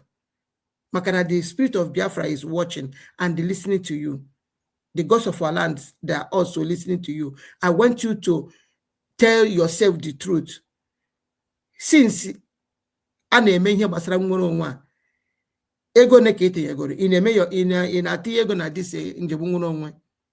Be sincere, just be sincere. Answer this question. Osimi no. Osimi no. So umunna ino na comment section na agbaka onye obra na abata na studio, onye obra na abata na studio. We na we. So enwebe ihe obula kobo etobe kobo. Kobo like Ngozi is taking the money. Kobo etobe, but you chọrọ ka Ngozi mee nke ọzọ, mee woto mee nke ọzọ, mana ijonu iji eri ede na say that you have not contributed further since this freedom movement. So onye ọbụla we on, even Bro Rose was there. Bro Rose even came in. Bro Rose know what I'm talking about. Bro Rose came into that program and onye ọbụla award that man on. Sister Ngozi was there and other people, they were also there. Onye ọbụla we on, understand? So that is ihe dịrị anyị nwa, not Dr. Ngozi Arabueze. Ihe dịrị anyị nwa. Ọwụ ka isi wee help government, ka isi wee support government, ka government ga-esi wee rụọra ya ọrụ dị mma, wee support kwana our army, make sure na ha nwere everything ha needed. Like somebody put on during the 30th May remembrance, on a conversation by extreme in life. I say, so why is the elite squad, they are not wearing any army uniform? Why are they not wearing an army uniform? So after that, I have to answer that person. As Marcia say, onye na aju this ajụjụ biko ana m ajụ gị sị ego ole ka ịtụtagoro to make sure that na ndị amị anyị nwere army uniform. Ego ole ka ịtụtagoro to make sure ndị amị anyị nwere all the kit ha needed as ndị amị or mgbo ma ọwụ oshishi. What have you contributed? Kedu ihe itinyegoro? And if this type of people name this, this man I'm na agwa na okwu ya si na atiebehe kobo kemgbe agba ekwu okwu njem nwụrụ onwe, mana onye ga na-aga from one platform to another na-akọgheri ọnụta ebe a isi ya na-agbazi ise, ụbụrụ ya na-agbazi ise, ọ pụtazi ọ na-akọgheri. Mana onye ọbụla ifuru na-edonate na-support government, enweghị ike ịnụ ọnụ that person. I'm telling you, enweghị ike ịnụ ọnụ the person. So ụmụnne m, today bụ another fundraising. Onye ọbụla pụta na uju ka I support this government. Ọ bụ na ya achọghị ka this topic maka onye jụrụ ajụjụ ahụ, ọ bụ na anyị achọghị ka this topic gbasa anyị, ọ kịta now we must work towards it. Ka ihe a nụrụ na ntị ghara ime anyị ihe. Unu for all this ihe na-akpọtụ n'obodo, Mazi Nnamdi Kanu won the Yorubas. Mazi Nnamdi Kanu won the Yorubas. They did not listen. When I just say, did Mazi Nnamdi Kanu not warn us too? Because we won on the Yoruba, they did not listen. That is how he also warned us, even warned us more. Did we listen? Are we doing the needful? Yeah, you know when I got you maka echi machukwu ekwe na obu na ome agasi Mazi Nnamdi Kanu won the Igbo, so Mazi Nnamdi Kanu won the Igbos. Now the Igbos did not listen. Okwa ihe ga na anu. So to avoid all this type of talk, my people, let us all join hands together now and support this government in any way we could. Onye megide onye ma na ike agwụ ya ọcha n'ụzọ ịcha n'ụzọ ndị ọzọ ndị ike dị ma ndị ọhụrụ bịakwara nọ a continue otu aka ga-esi emegide etu na anyị enweta ihe anyị chọrọ. We can never stop this thing maka na ọ bụrụ na anyị stop ụna mara na ezigbote nsogbu adịgo. We cannot stop. We have crossed the Rubicon. We have crossed the Rubicon. There's no turning back again. That is why we must continue fighting until we get to the end. So my people, please don't be tired until it is not over, until it is over. Because also all our viewers, anywhere you are watching from, special greetings to all of you. Please make sure you are liking this particular program. Makana, all the information our barrister here, all the very, very important. Make sure you are sharing the program, like it, subscribe in this place if you have not, and also continue to subscribe to Adasa Monepa Official S1J. Okay? So, Kaimwike Epota, where Mewekwe Ihai Neme, where Tiwekwe Republic 4 bags in Badawunisi, Mene Haji Webia Kuchie our platform. Ha kuchi the platform, ha kuchi hono ai. Okay? Ha kuchi the platform, ha kuchi hono ai. All why you want to go na-ekwu okwu. I no go na-ekwu okwu. So we are still here. We go nowhere.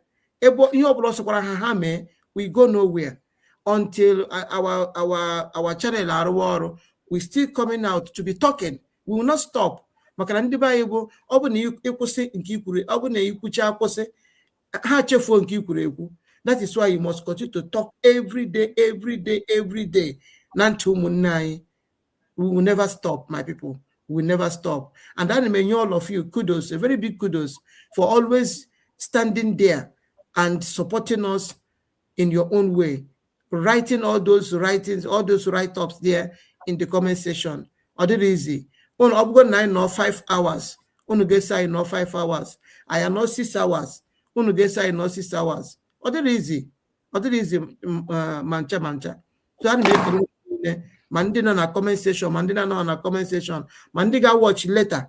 Asim Kachuko Kabiama, Goziono. We gozikwe the United States of Biafra government, gozikwe that Angozo Arabweze, Gozie our leader Martin and Decano, gozikwe our PM. So Nyobunangono here eager to that Finland during the appeal court case. So you are free to go. Ono manandin Zamedians in here way he will with that na our DPM akwala horu. Our DPM koro horu. So mbembo native Dr. Vaga the Eggman say no so nyanwa. So nyanwa bonye nwere access to Obatobie. Mana today, how far? Today kita now kore ekuzi na mmadụ jire je gba asịrị je kọ asịrị ebe Obatobie no. Mmadụ jire je kọ asịrị onye atrosoro jire kọ asịrị ebe Obatobie no. So what goes around must surely come around. So that is how it is. So now our DPM we mepe hike we expose all of them. Say now you Obatobie have the access to see anybody. You also have the access to visit Obatobie if you can go and visit Obatobie. There's no restriction anymore. So that time Karaju we bandara. Go. So if you got tweet DPM today. Okay, if you tweet here today. Imana muno ngom gara ọrụ lota late. So tweet. DPM may tweet in Finland. Okay, good. Yes. You see, so I make it now. The Eggman I say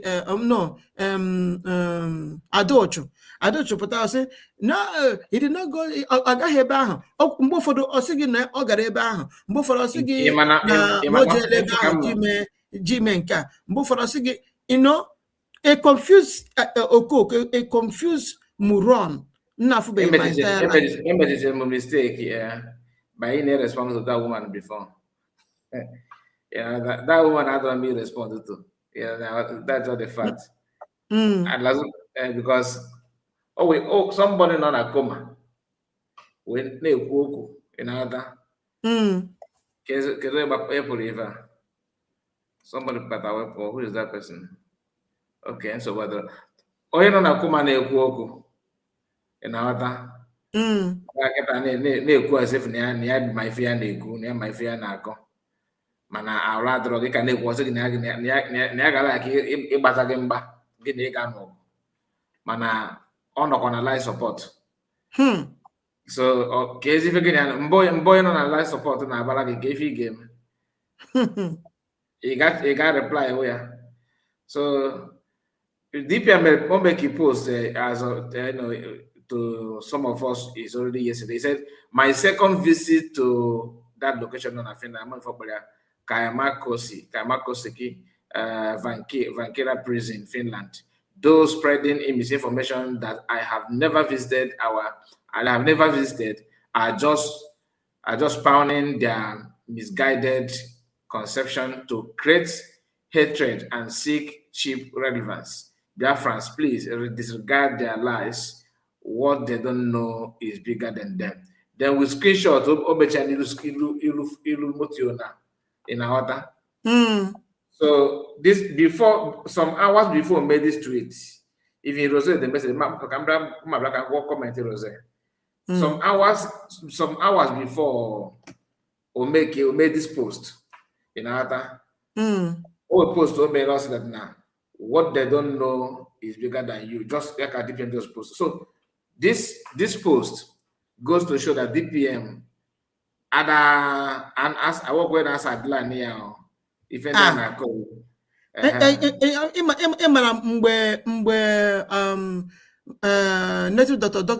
native Dr. Vaga na adochu na akọgheri na ajụ ha na anyị na-ekwu na my platform si ndị si na our DPM ada afọ ọbata obi so hoche nọ na our DPM bụ okoko like them so onwe ihe na ọbata obi ekwu ma ọ gara visit ọbata obi ọpụta ọ na-broadcast ya ọpụta ọ na-akọgheri this is a leader.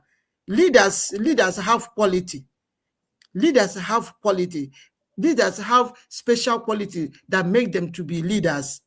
Ọbụ ha pụta ha na-ekwu chọchọ kwa ụmụazị ichekwa na nke ikpeazụ anyị nọ ndị ọjọọ onye ndị ọjọọ gbara gburugburu na-eche ndụ ya nche mgbe niile onye na ndị ọjọọ gbara agbata obi na-eji ngaji ogologo ndị mmụọ gbara agbata obi na-eji ngaji ogologo eri nri so after ihe dị confidential ọpụta ọbịa na-ebrokasị ya na-akọgheri ka awa DPM ga-esi wee gaa Finland holidays na Finland nọgide nnọọ ihe n'ọnụ ọfụghị ebe ọzọ ga-aga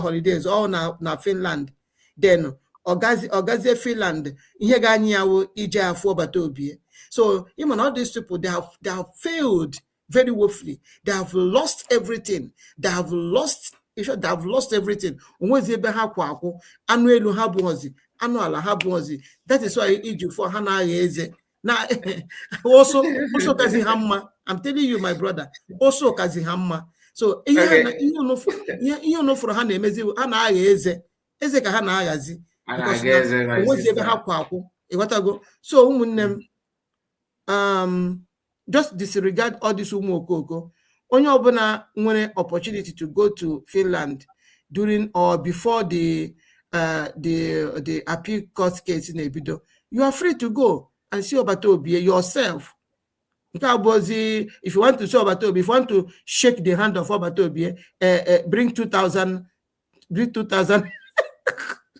agwa gị ya o wee gwa sustain Maazị Akwa. Somebody will come along with $200. Isi? Now what $200? Nobody will come on the phone. Isi? Money a quote no. I'm the so desperate from Obatobi. Akwefugo. Obatobi will call me with $200. AI ka ha ga ekonu kọrọ ndị mmadụ. Kedafa site in at all. Nke a bụ AI voice AI voice. Then when you bring $1,000, if you not there,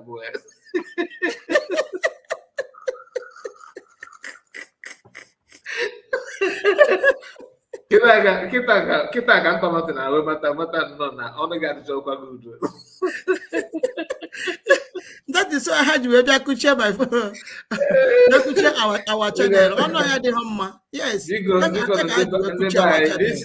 This name no here at that Simon official -S1J. Follow your toes where you type and you now on YouTube only on YouTube. You type and you that account, please. And please do the needful. You know what you normally do now? Do it again. Thank you, Hello. I'm telling you, that is what we are going to. Barrister, I want to say something. Let's hear from you. Okay. Yeah. Barrister, go ahead. Thank you. Like the dangers, more and more dangers of Sharia, living under the Sharia.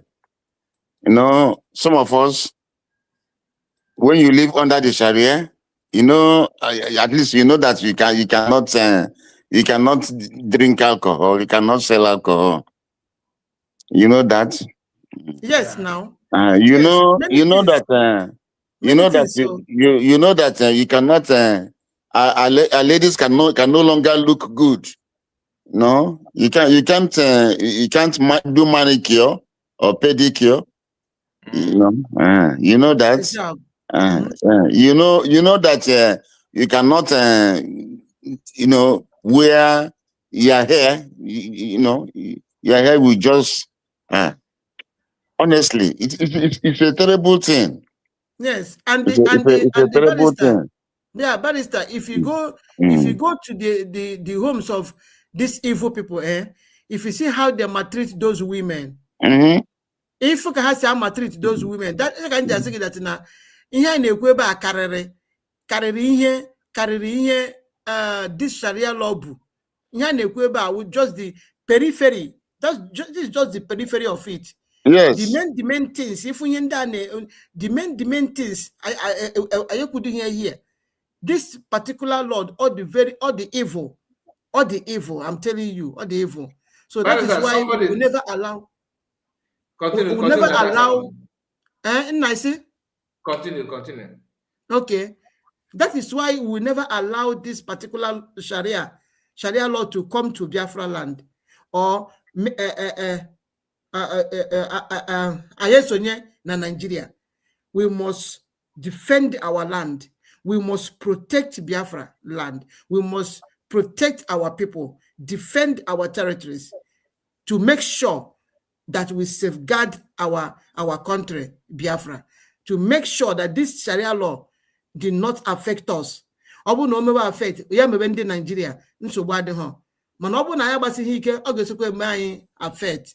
Okay, so ụmụnne m nọ na comment section na-ekene m ekenekwa m unu niile Ada Ngozi ekene gị, Ada Ngozi ka Ada Biafra ekene gị, ndewo.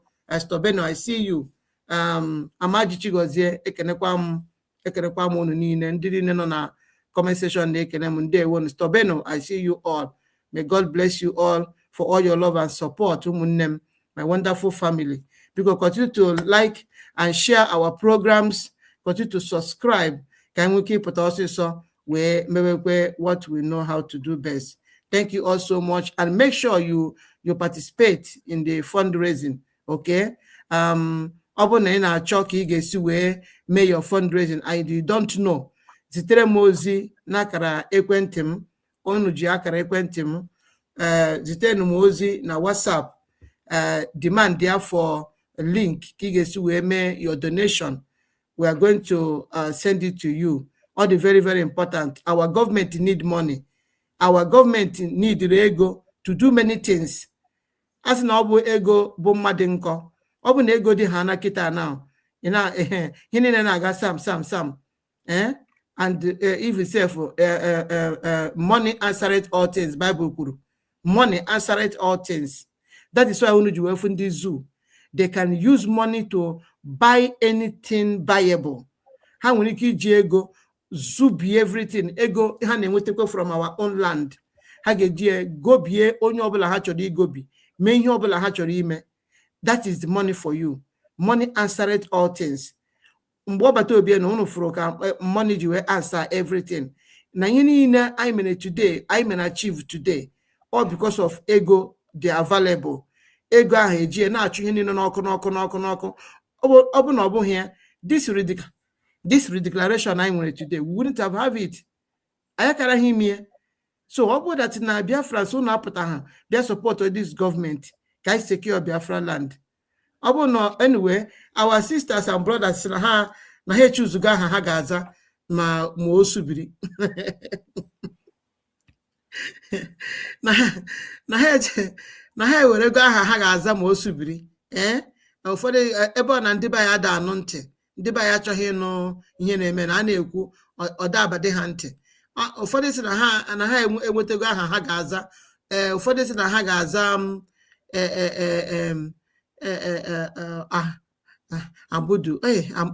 Amadu. Also, many people short onye ọbụla ekere ego ahụ ọ ga-aza. Mụ na onwe m kelere Azizat.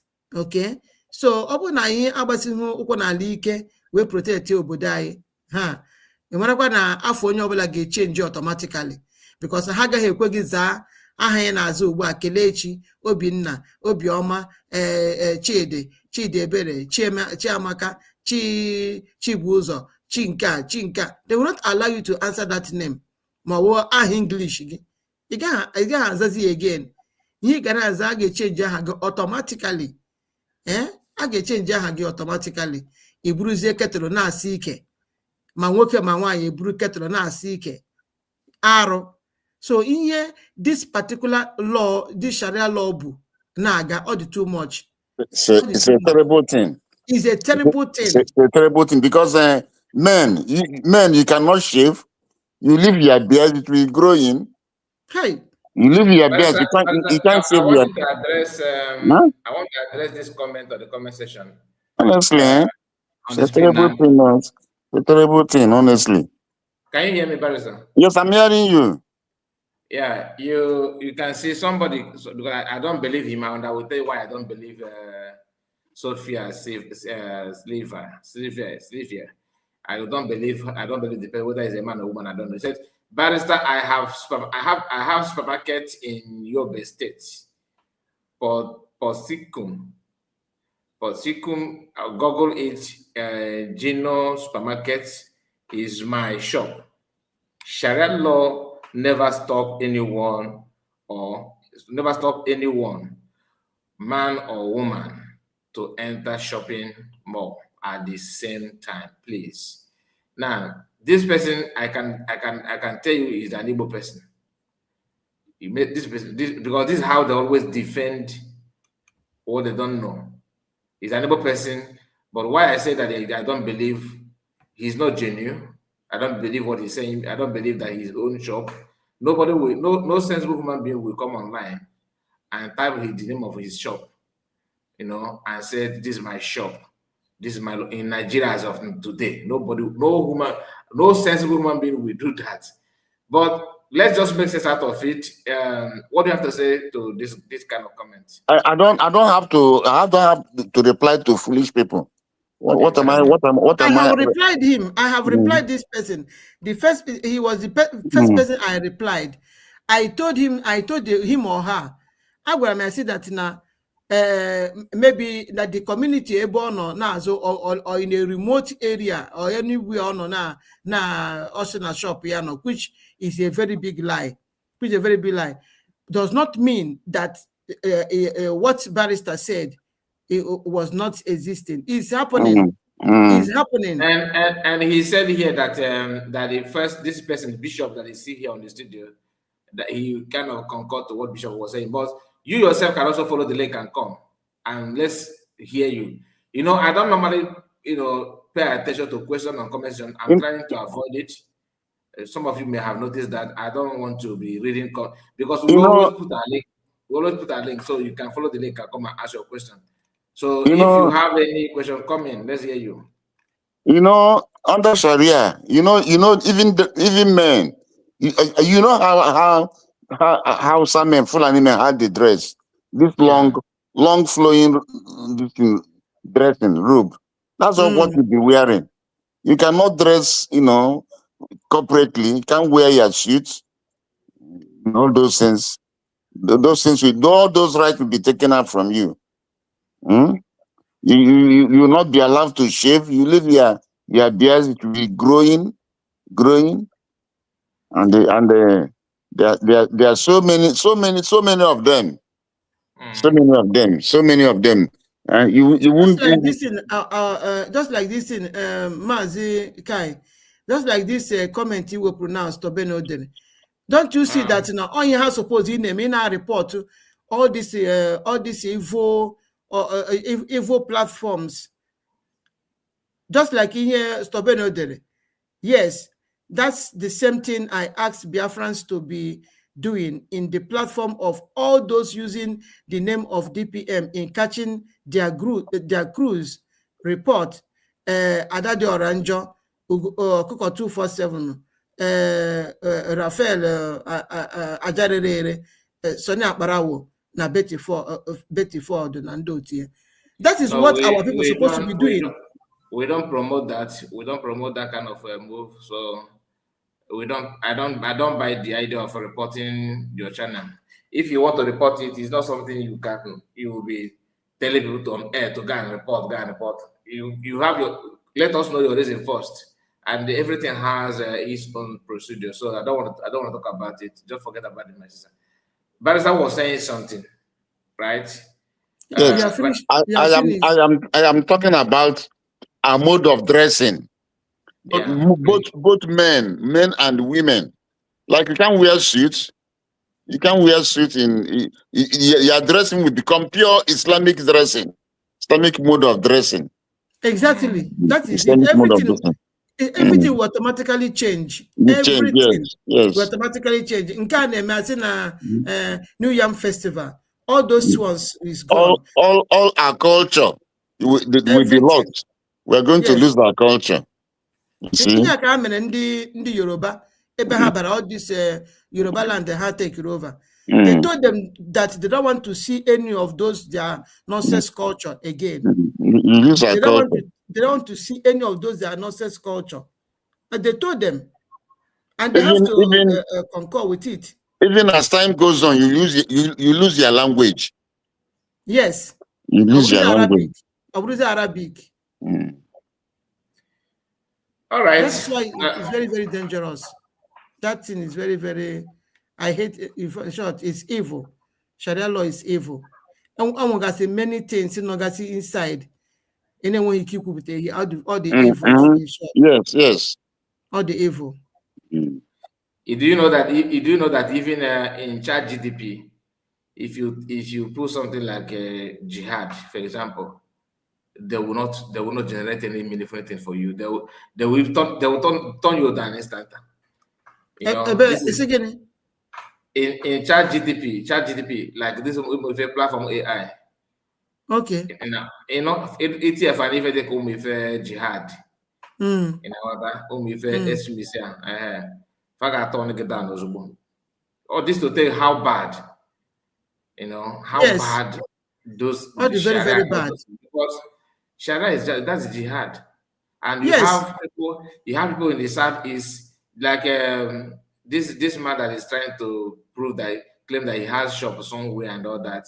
You see, Mm. this is the lies that Igbo people who believe that Biafra will affect their business. What they normally do is Yes, yes, they'll begin yes. to give That is why excuses. they still stay in still answer one Zugeria because they are I, afraid of I've said it nonsense before. business.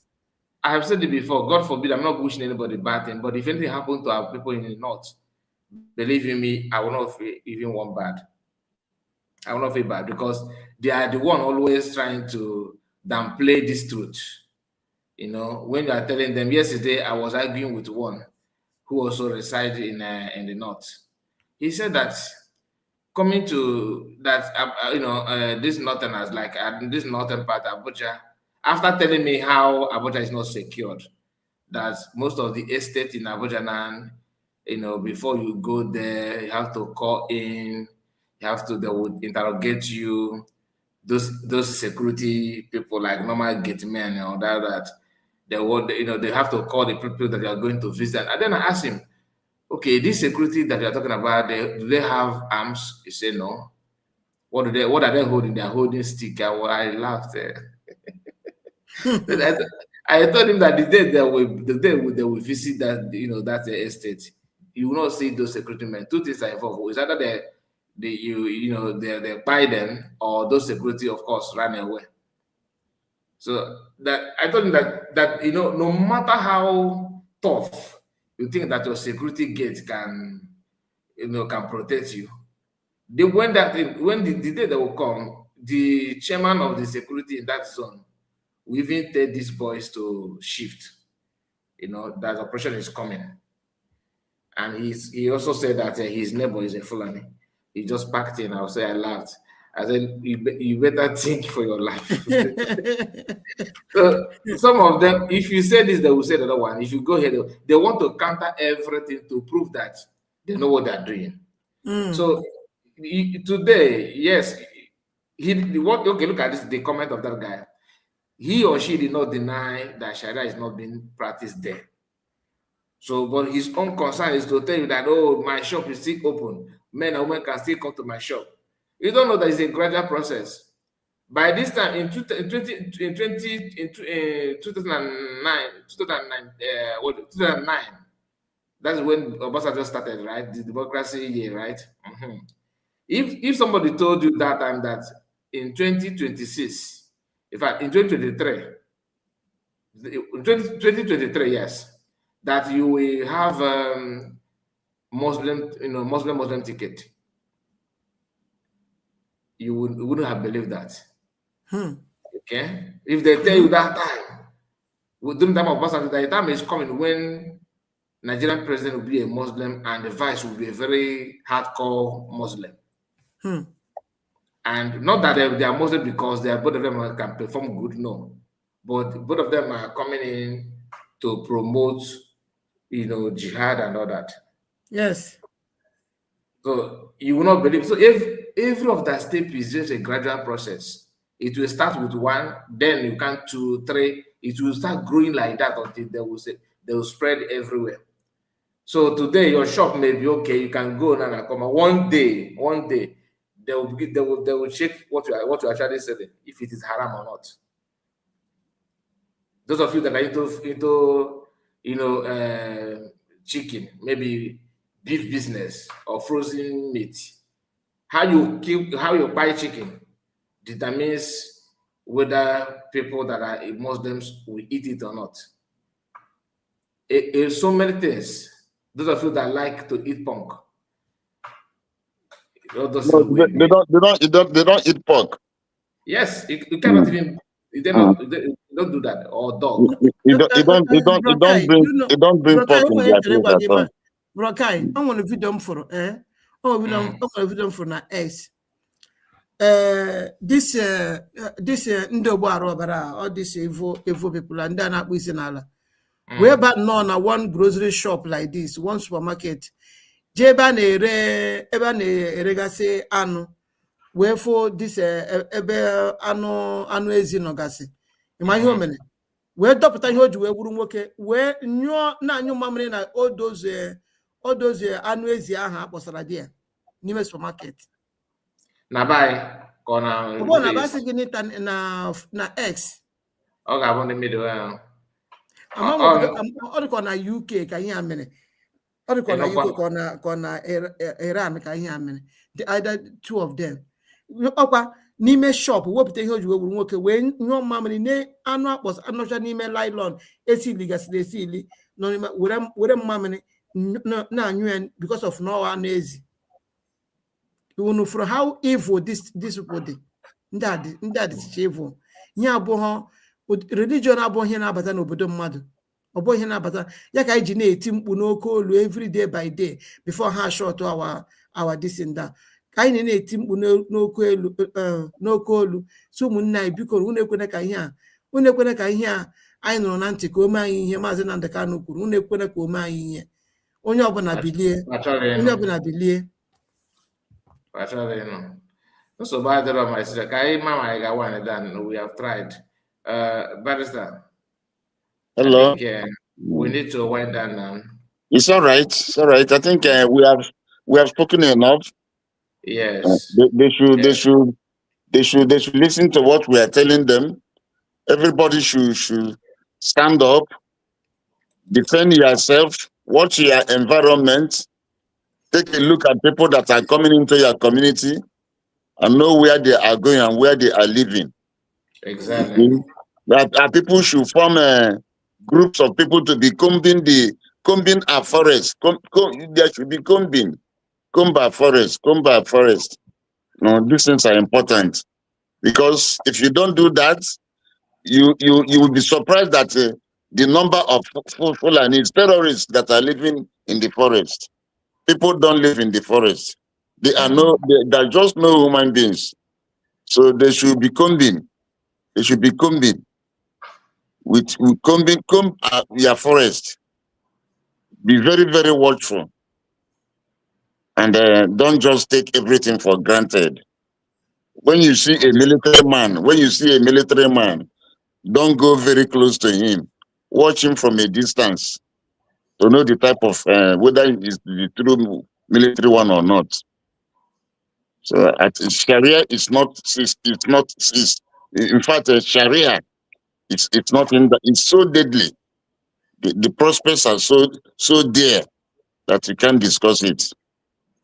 We don't pray for that, but we have to stand up and defend ourselves. Don't depend on the government. The government will not do anything. These governors, they will run away. They will run away. You will see them. Okay, thank you so much. God bless you, Barrister. Thank you so much. Ocean Master, you are just joining us. Yeah. Mazika Ndewo. Ndewo Barrister. Hello, Ocean Master, how are you? I thank God. Ndewo Wada Simon Eba. I greet you. Ndewo. I greet you special. Ndewo Ocean Master. Thank you very much. Yeah, I greet everybody. You know, Mazika in the announced snake I have by 7, but Chakwaja program, Chakatea from, you know, so I didn't surprise. Which program? Your program now, because we were 7, so I thought that maybe we started late. Okay. One of the reasons because of this ID card. Yeah. So yes. Chino was it that Chino will join us, but he was in that ID card, so I was kind of waiting for him. Okay, I thought of that as well, so I said okay. But however, I just want to thank all of you because it's not easy, Barrister. My special thanks to you again for always bring out your time to educate us and tell us the way it is. Somebody, I had when Mazika read out a comment from Yobe State that this and that is not affecting his shop. He even give the number of the shop. Mazika, I have said it already. The guy may not be telling truth about what he's saying because no man with his reasonable sense of reasoning will give his or her indication. But maybe he's trying to set somebody up. Maybe somebody that they have beef with or have a trade on, a half shop. So when he say it here, maybe some people will have the opportunity to go and attack the shop, thinking that it's his shop real. You know, some of our people are very stupid. Some of our people reason very awkward. Some of our people refuse to listen to history and the voice of reasoning. And that is why during the Northern Massacre, a lot of our people fall that victim. A lot of our people fail because of this kind of ignorance, because of this this mindset of how am I going to live my business? Let me just be doing things as if. That is why some of them perish and perish like that. And it's somehow, that our people refuse to learn from that history, the history of war, the history of massacres that is going on. Even as we speak today, there's a lot of killing going on in the north, either by kidnapping, either by these people entering villages, not even villages again, entering towns. You mentioned Abuja. As it stands today, Abuja is no more safe. Even as Sokoro, even Maitama, even Use, even Kuba. Even area 1, area 2, area 3, no way you can talk about and say that this is safe now as it stands in Abuja. That is why you see some people that are reasonable, moving out from Abuja. As I'm talking to you now, if you go to any site, any place in Abuja, there's a lot of properties being put for sale. As it stands today, those people, they have sensed a lot of things and they want to sell out their properties even at a price that you wouldn't even believe. So, you see, even as we are talking about the north, look at what is going on in the east. In the east, why I mention east is this: everybody believes that east is well secured because of the doings of the Biafrans. But as it stands today, there is a lot of danger. Just like what we had, or what happened in Imo State, we are aware of that. What is going on in many parts of the eastern region because of so much so-called illegitimate governors bringing in these people, striking some deal with them. Some of them are just trying to use them to buy favor.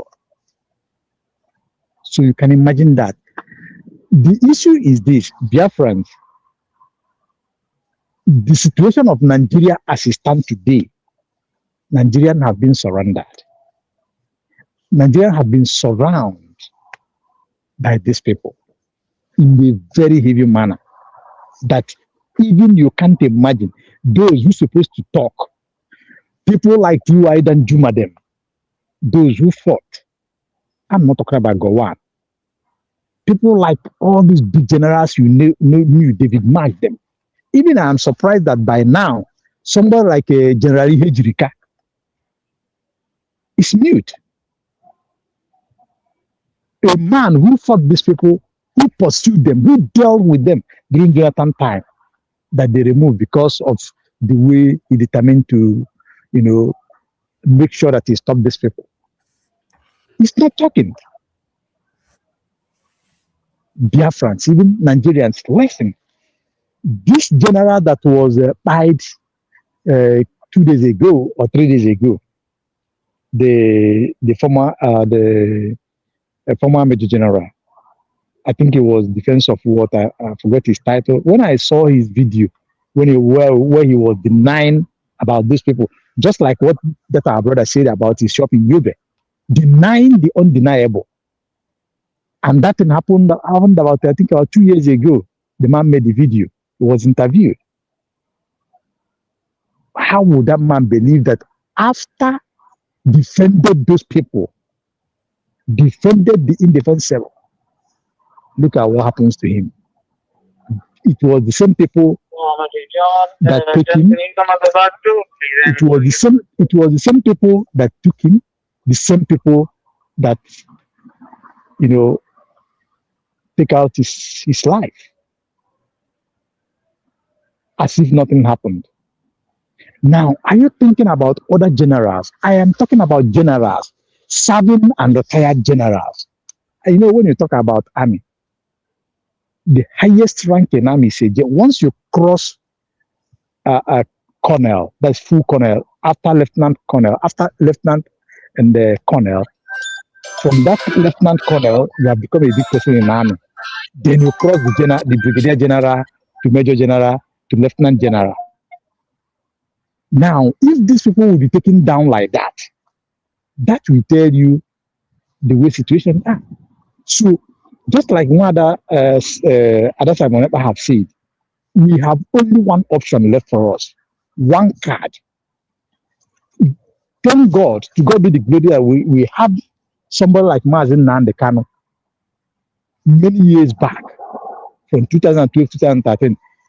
He saw all those things coming. He begins to sensitize us, being the voice, crying in the wilderness, talking, shouting, doing all manner of shouting to make sure that they are waking us.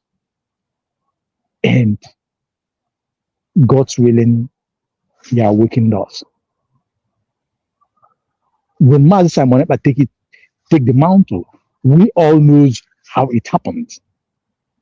And today we know where we are. So the best thing we can do for ourselves is to stand up with every strength in us, with every energy in us, with every powers in us to support this our government, to make sure that we stand with this government shoulder to shoulder, stand with this government with our finances, which is highly needed, to make sure that our names will not be changed from Umuchuku to Umualakoba or Badamasi or Alaji, this or that, to make sure that our children that we are giving birth tomorrow will not be knocking their head on ground, and we will not be carrying cattle anywhere in Assam, to make sure that our lands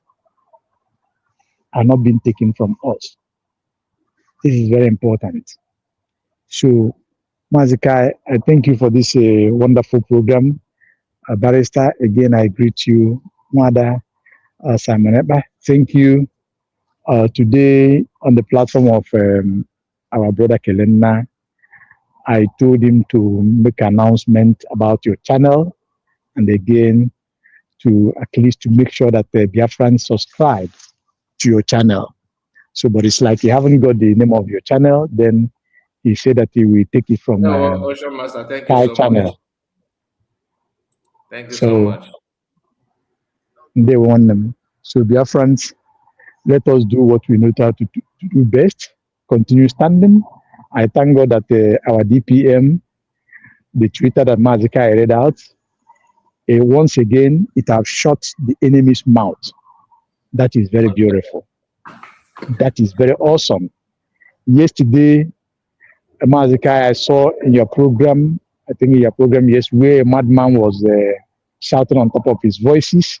I don't know if he's crying, if he's wailing, or shouting on top of his voices, and talking nonsense about our DPM. And unfortunately for him, DPM just tweeted that again have put them to their permanent comatose or coma. Now, yes, of course, DPM knows how to do it. That is very wonderful. And those that are the mad woman that is shouting in France and talking about protest this or protest that, Biafrans should not forget in a haste their behaviors during the sentence of Mazi Simon Ekpa, our Prime Minister, and those who giving message of that protest to Biafra Unite or whoever. I don't know what they want to achieve by that. And I want to remind our people that this thing have two ways. It's either that this message of protest is for good or is for bad, to truncate or to send a bad signal to Finland for a respect of our PM appeal. So we should be very, very careful. And anybody who is considering to be part of that, always think about your safety, take a safety measure, know who greet you, who you greet, maybe who will hear you in his or her hotel. Like we know that there are some old women who like to lure people in their hotel to just may do open and close in order to convince them for their mission. Be careful. For Tapia is real. All these substances you see them calling for and the social media, they are not joking. And some of them are not in their mental good health. They can even naked in the street of Finland, thinking that they are doing you just to make sure that they fight with you. So if you decide to go, good for you, but take a measure. Those who will go in good faith, for me, I'm of the idea if I want to go there, you will just see me in a courtroom where I will wear my suit, sit gently, giving over to be a good energy and making the court to know that they are holding an innocent man, that they have done wrong. They have to I have to cut you off. Somebody's waiting for me. Okay, thank you very much. Thank you so May much. God bless you. May God bless us. God bless you. God bless you. So, Barrister, we thank you so much for your time. We really thank you. I don't know how to appreciate you, but you know that you don't take it for granted. Thank you so appreciate you for much. your time and love.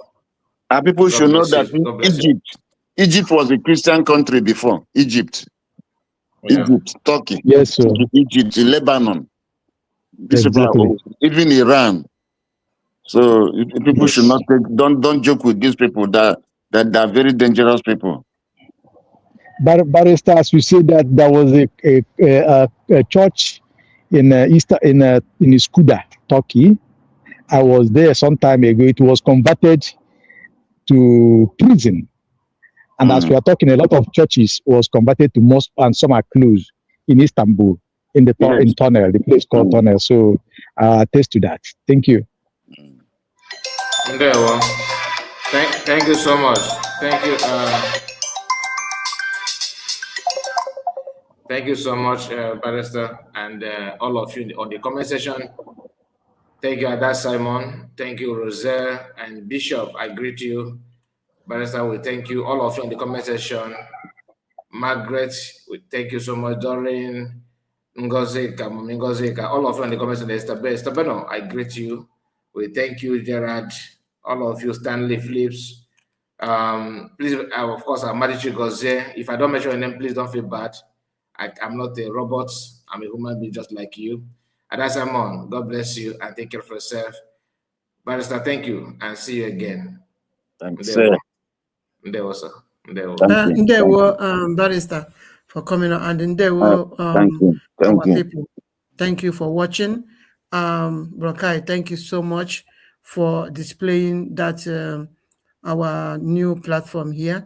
Please, Biafrans, we then also we subscribe na this particular channel. Okay, yes, thank you so much, Brokai. Yes, all right. Thank you. I'll see you again tomorrow. Please don't forget tomorrow is Saturday fundraising. Be there.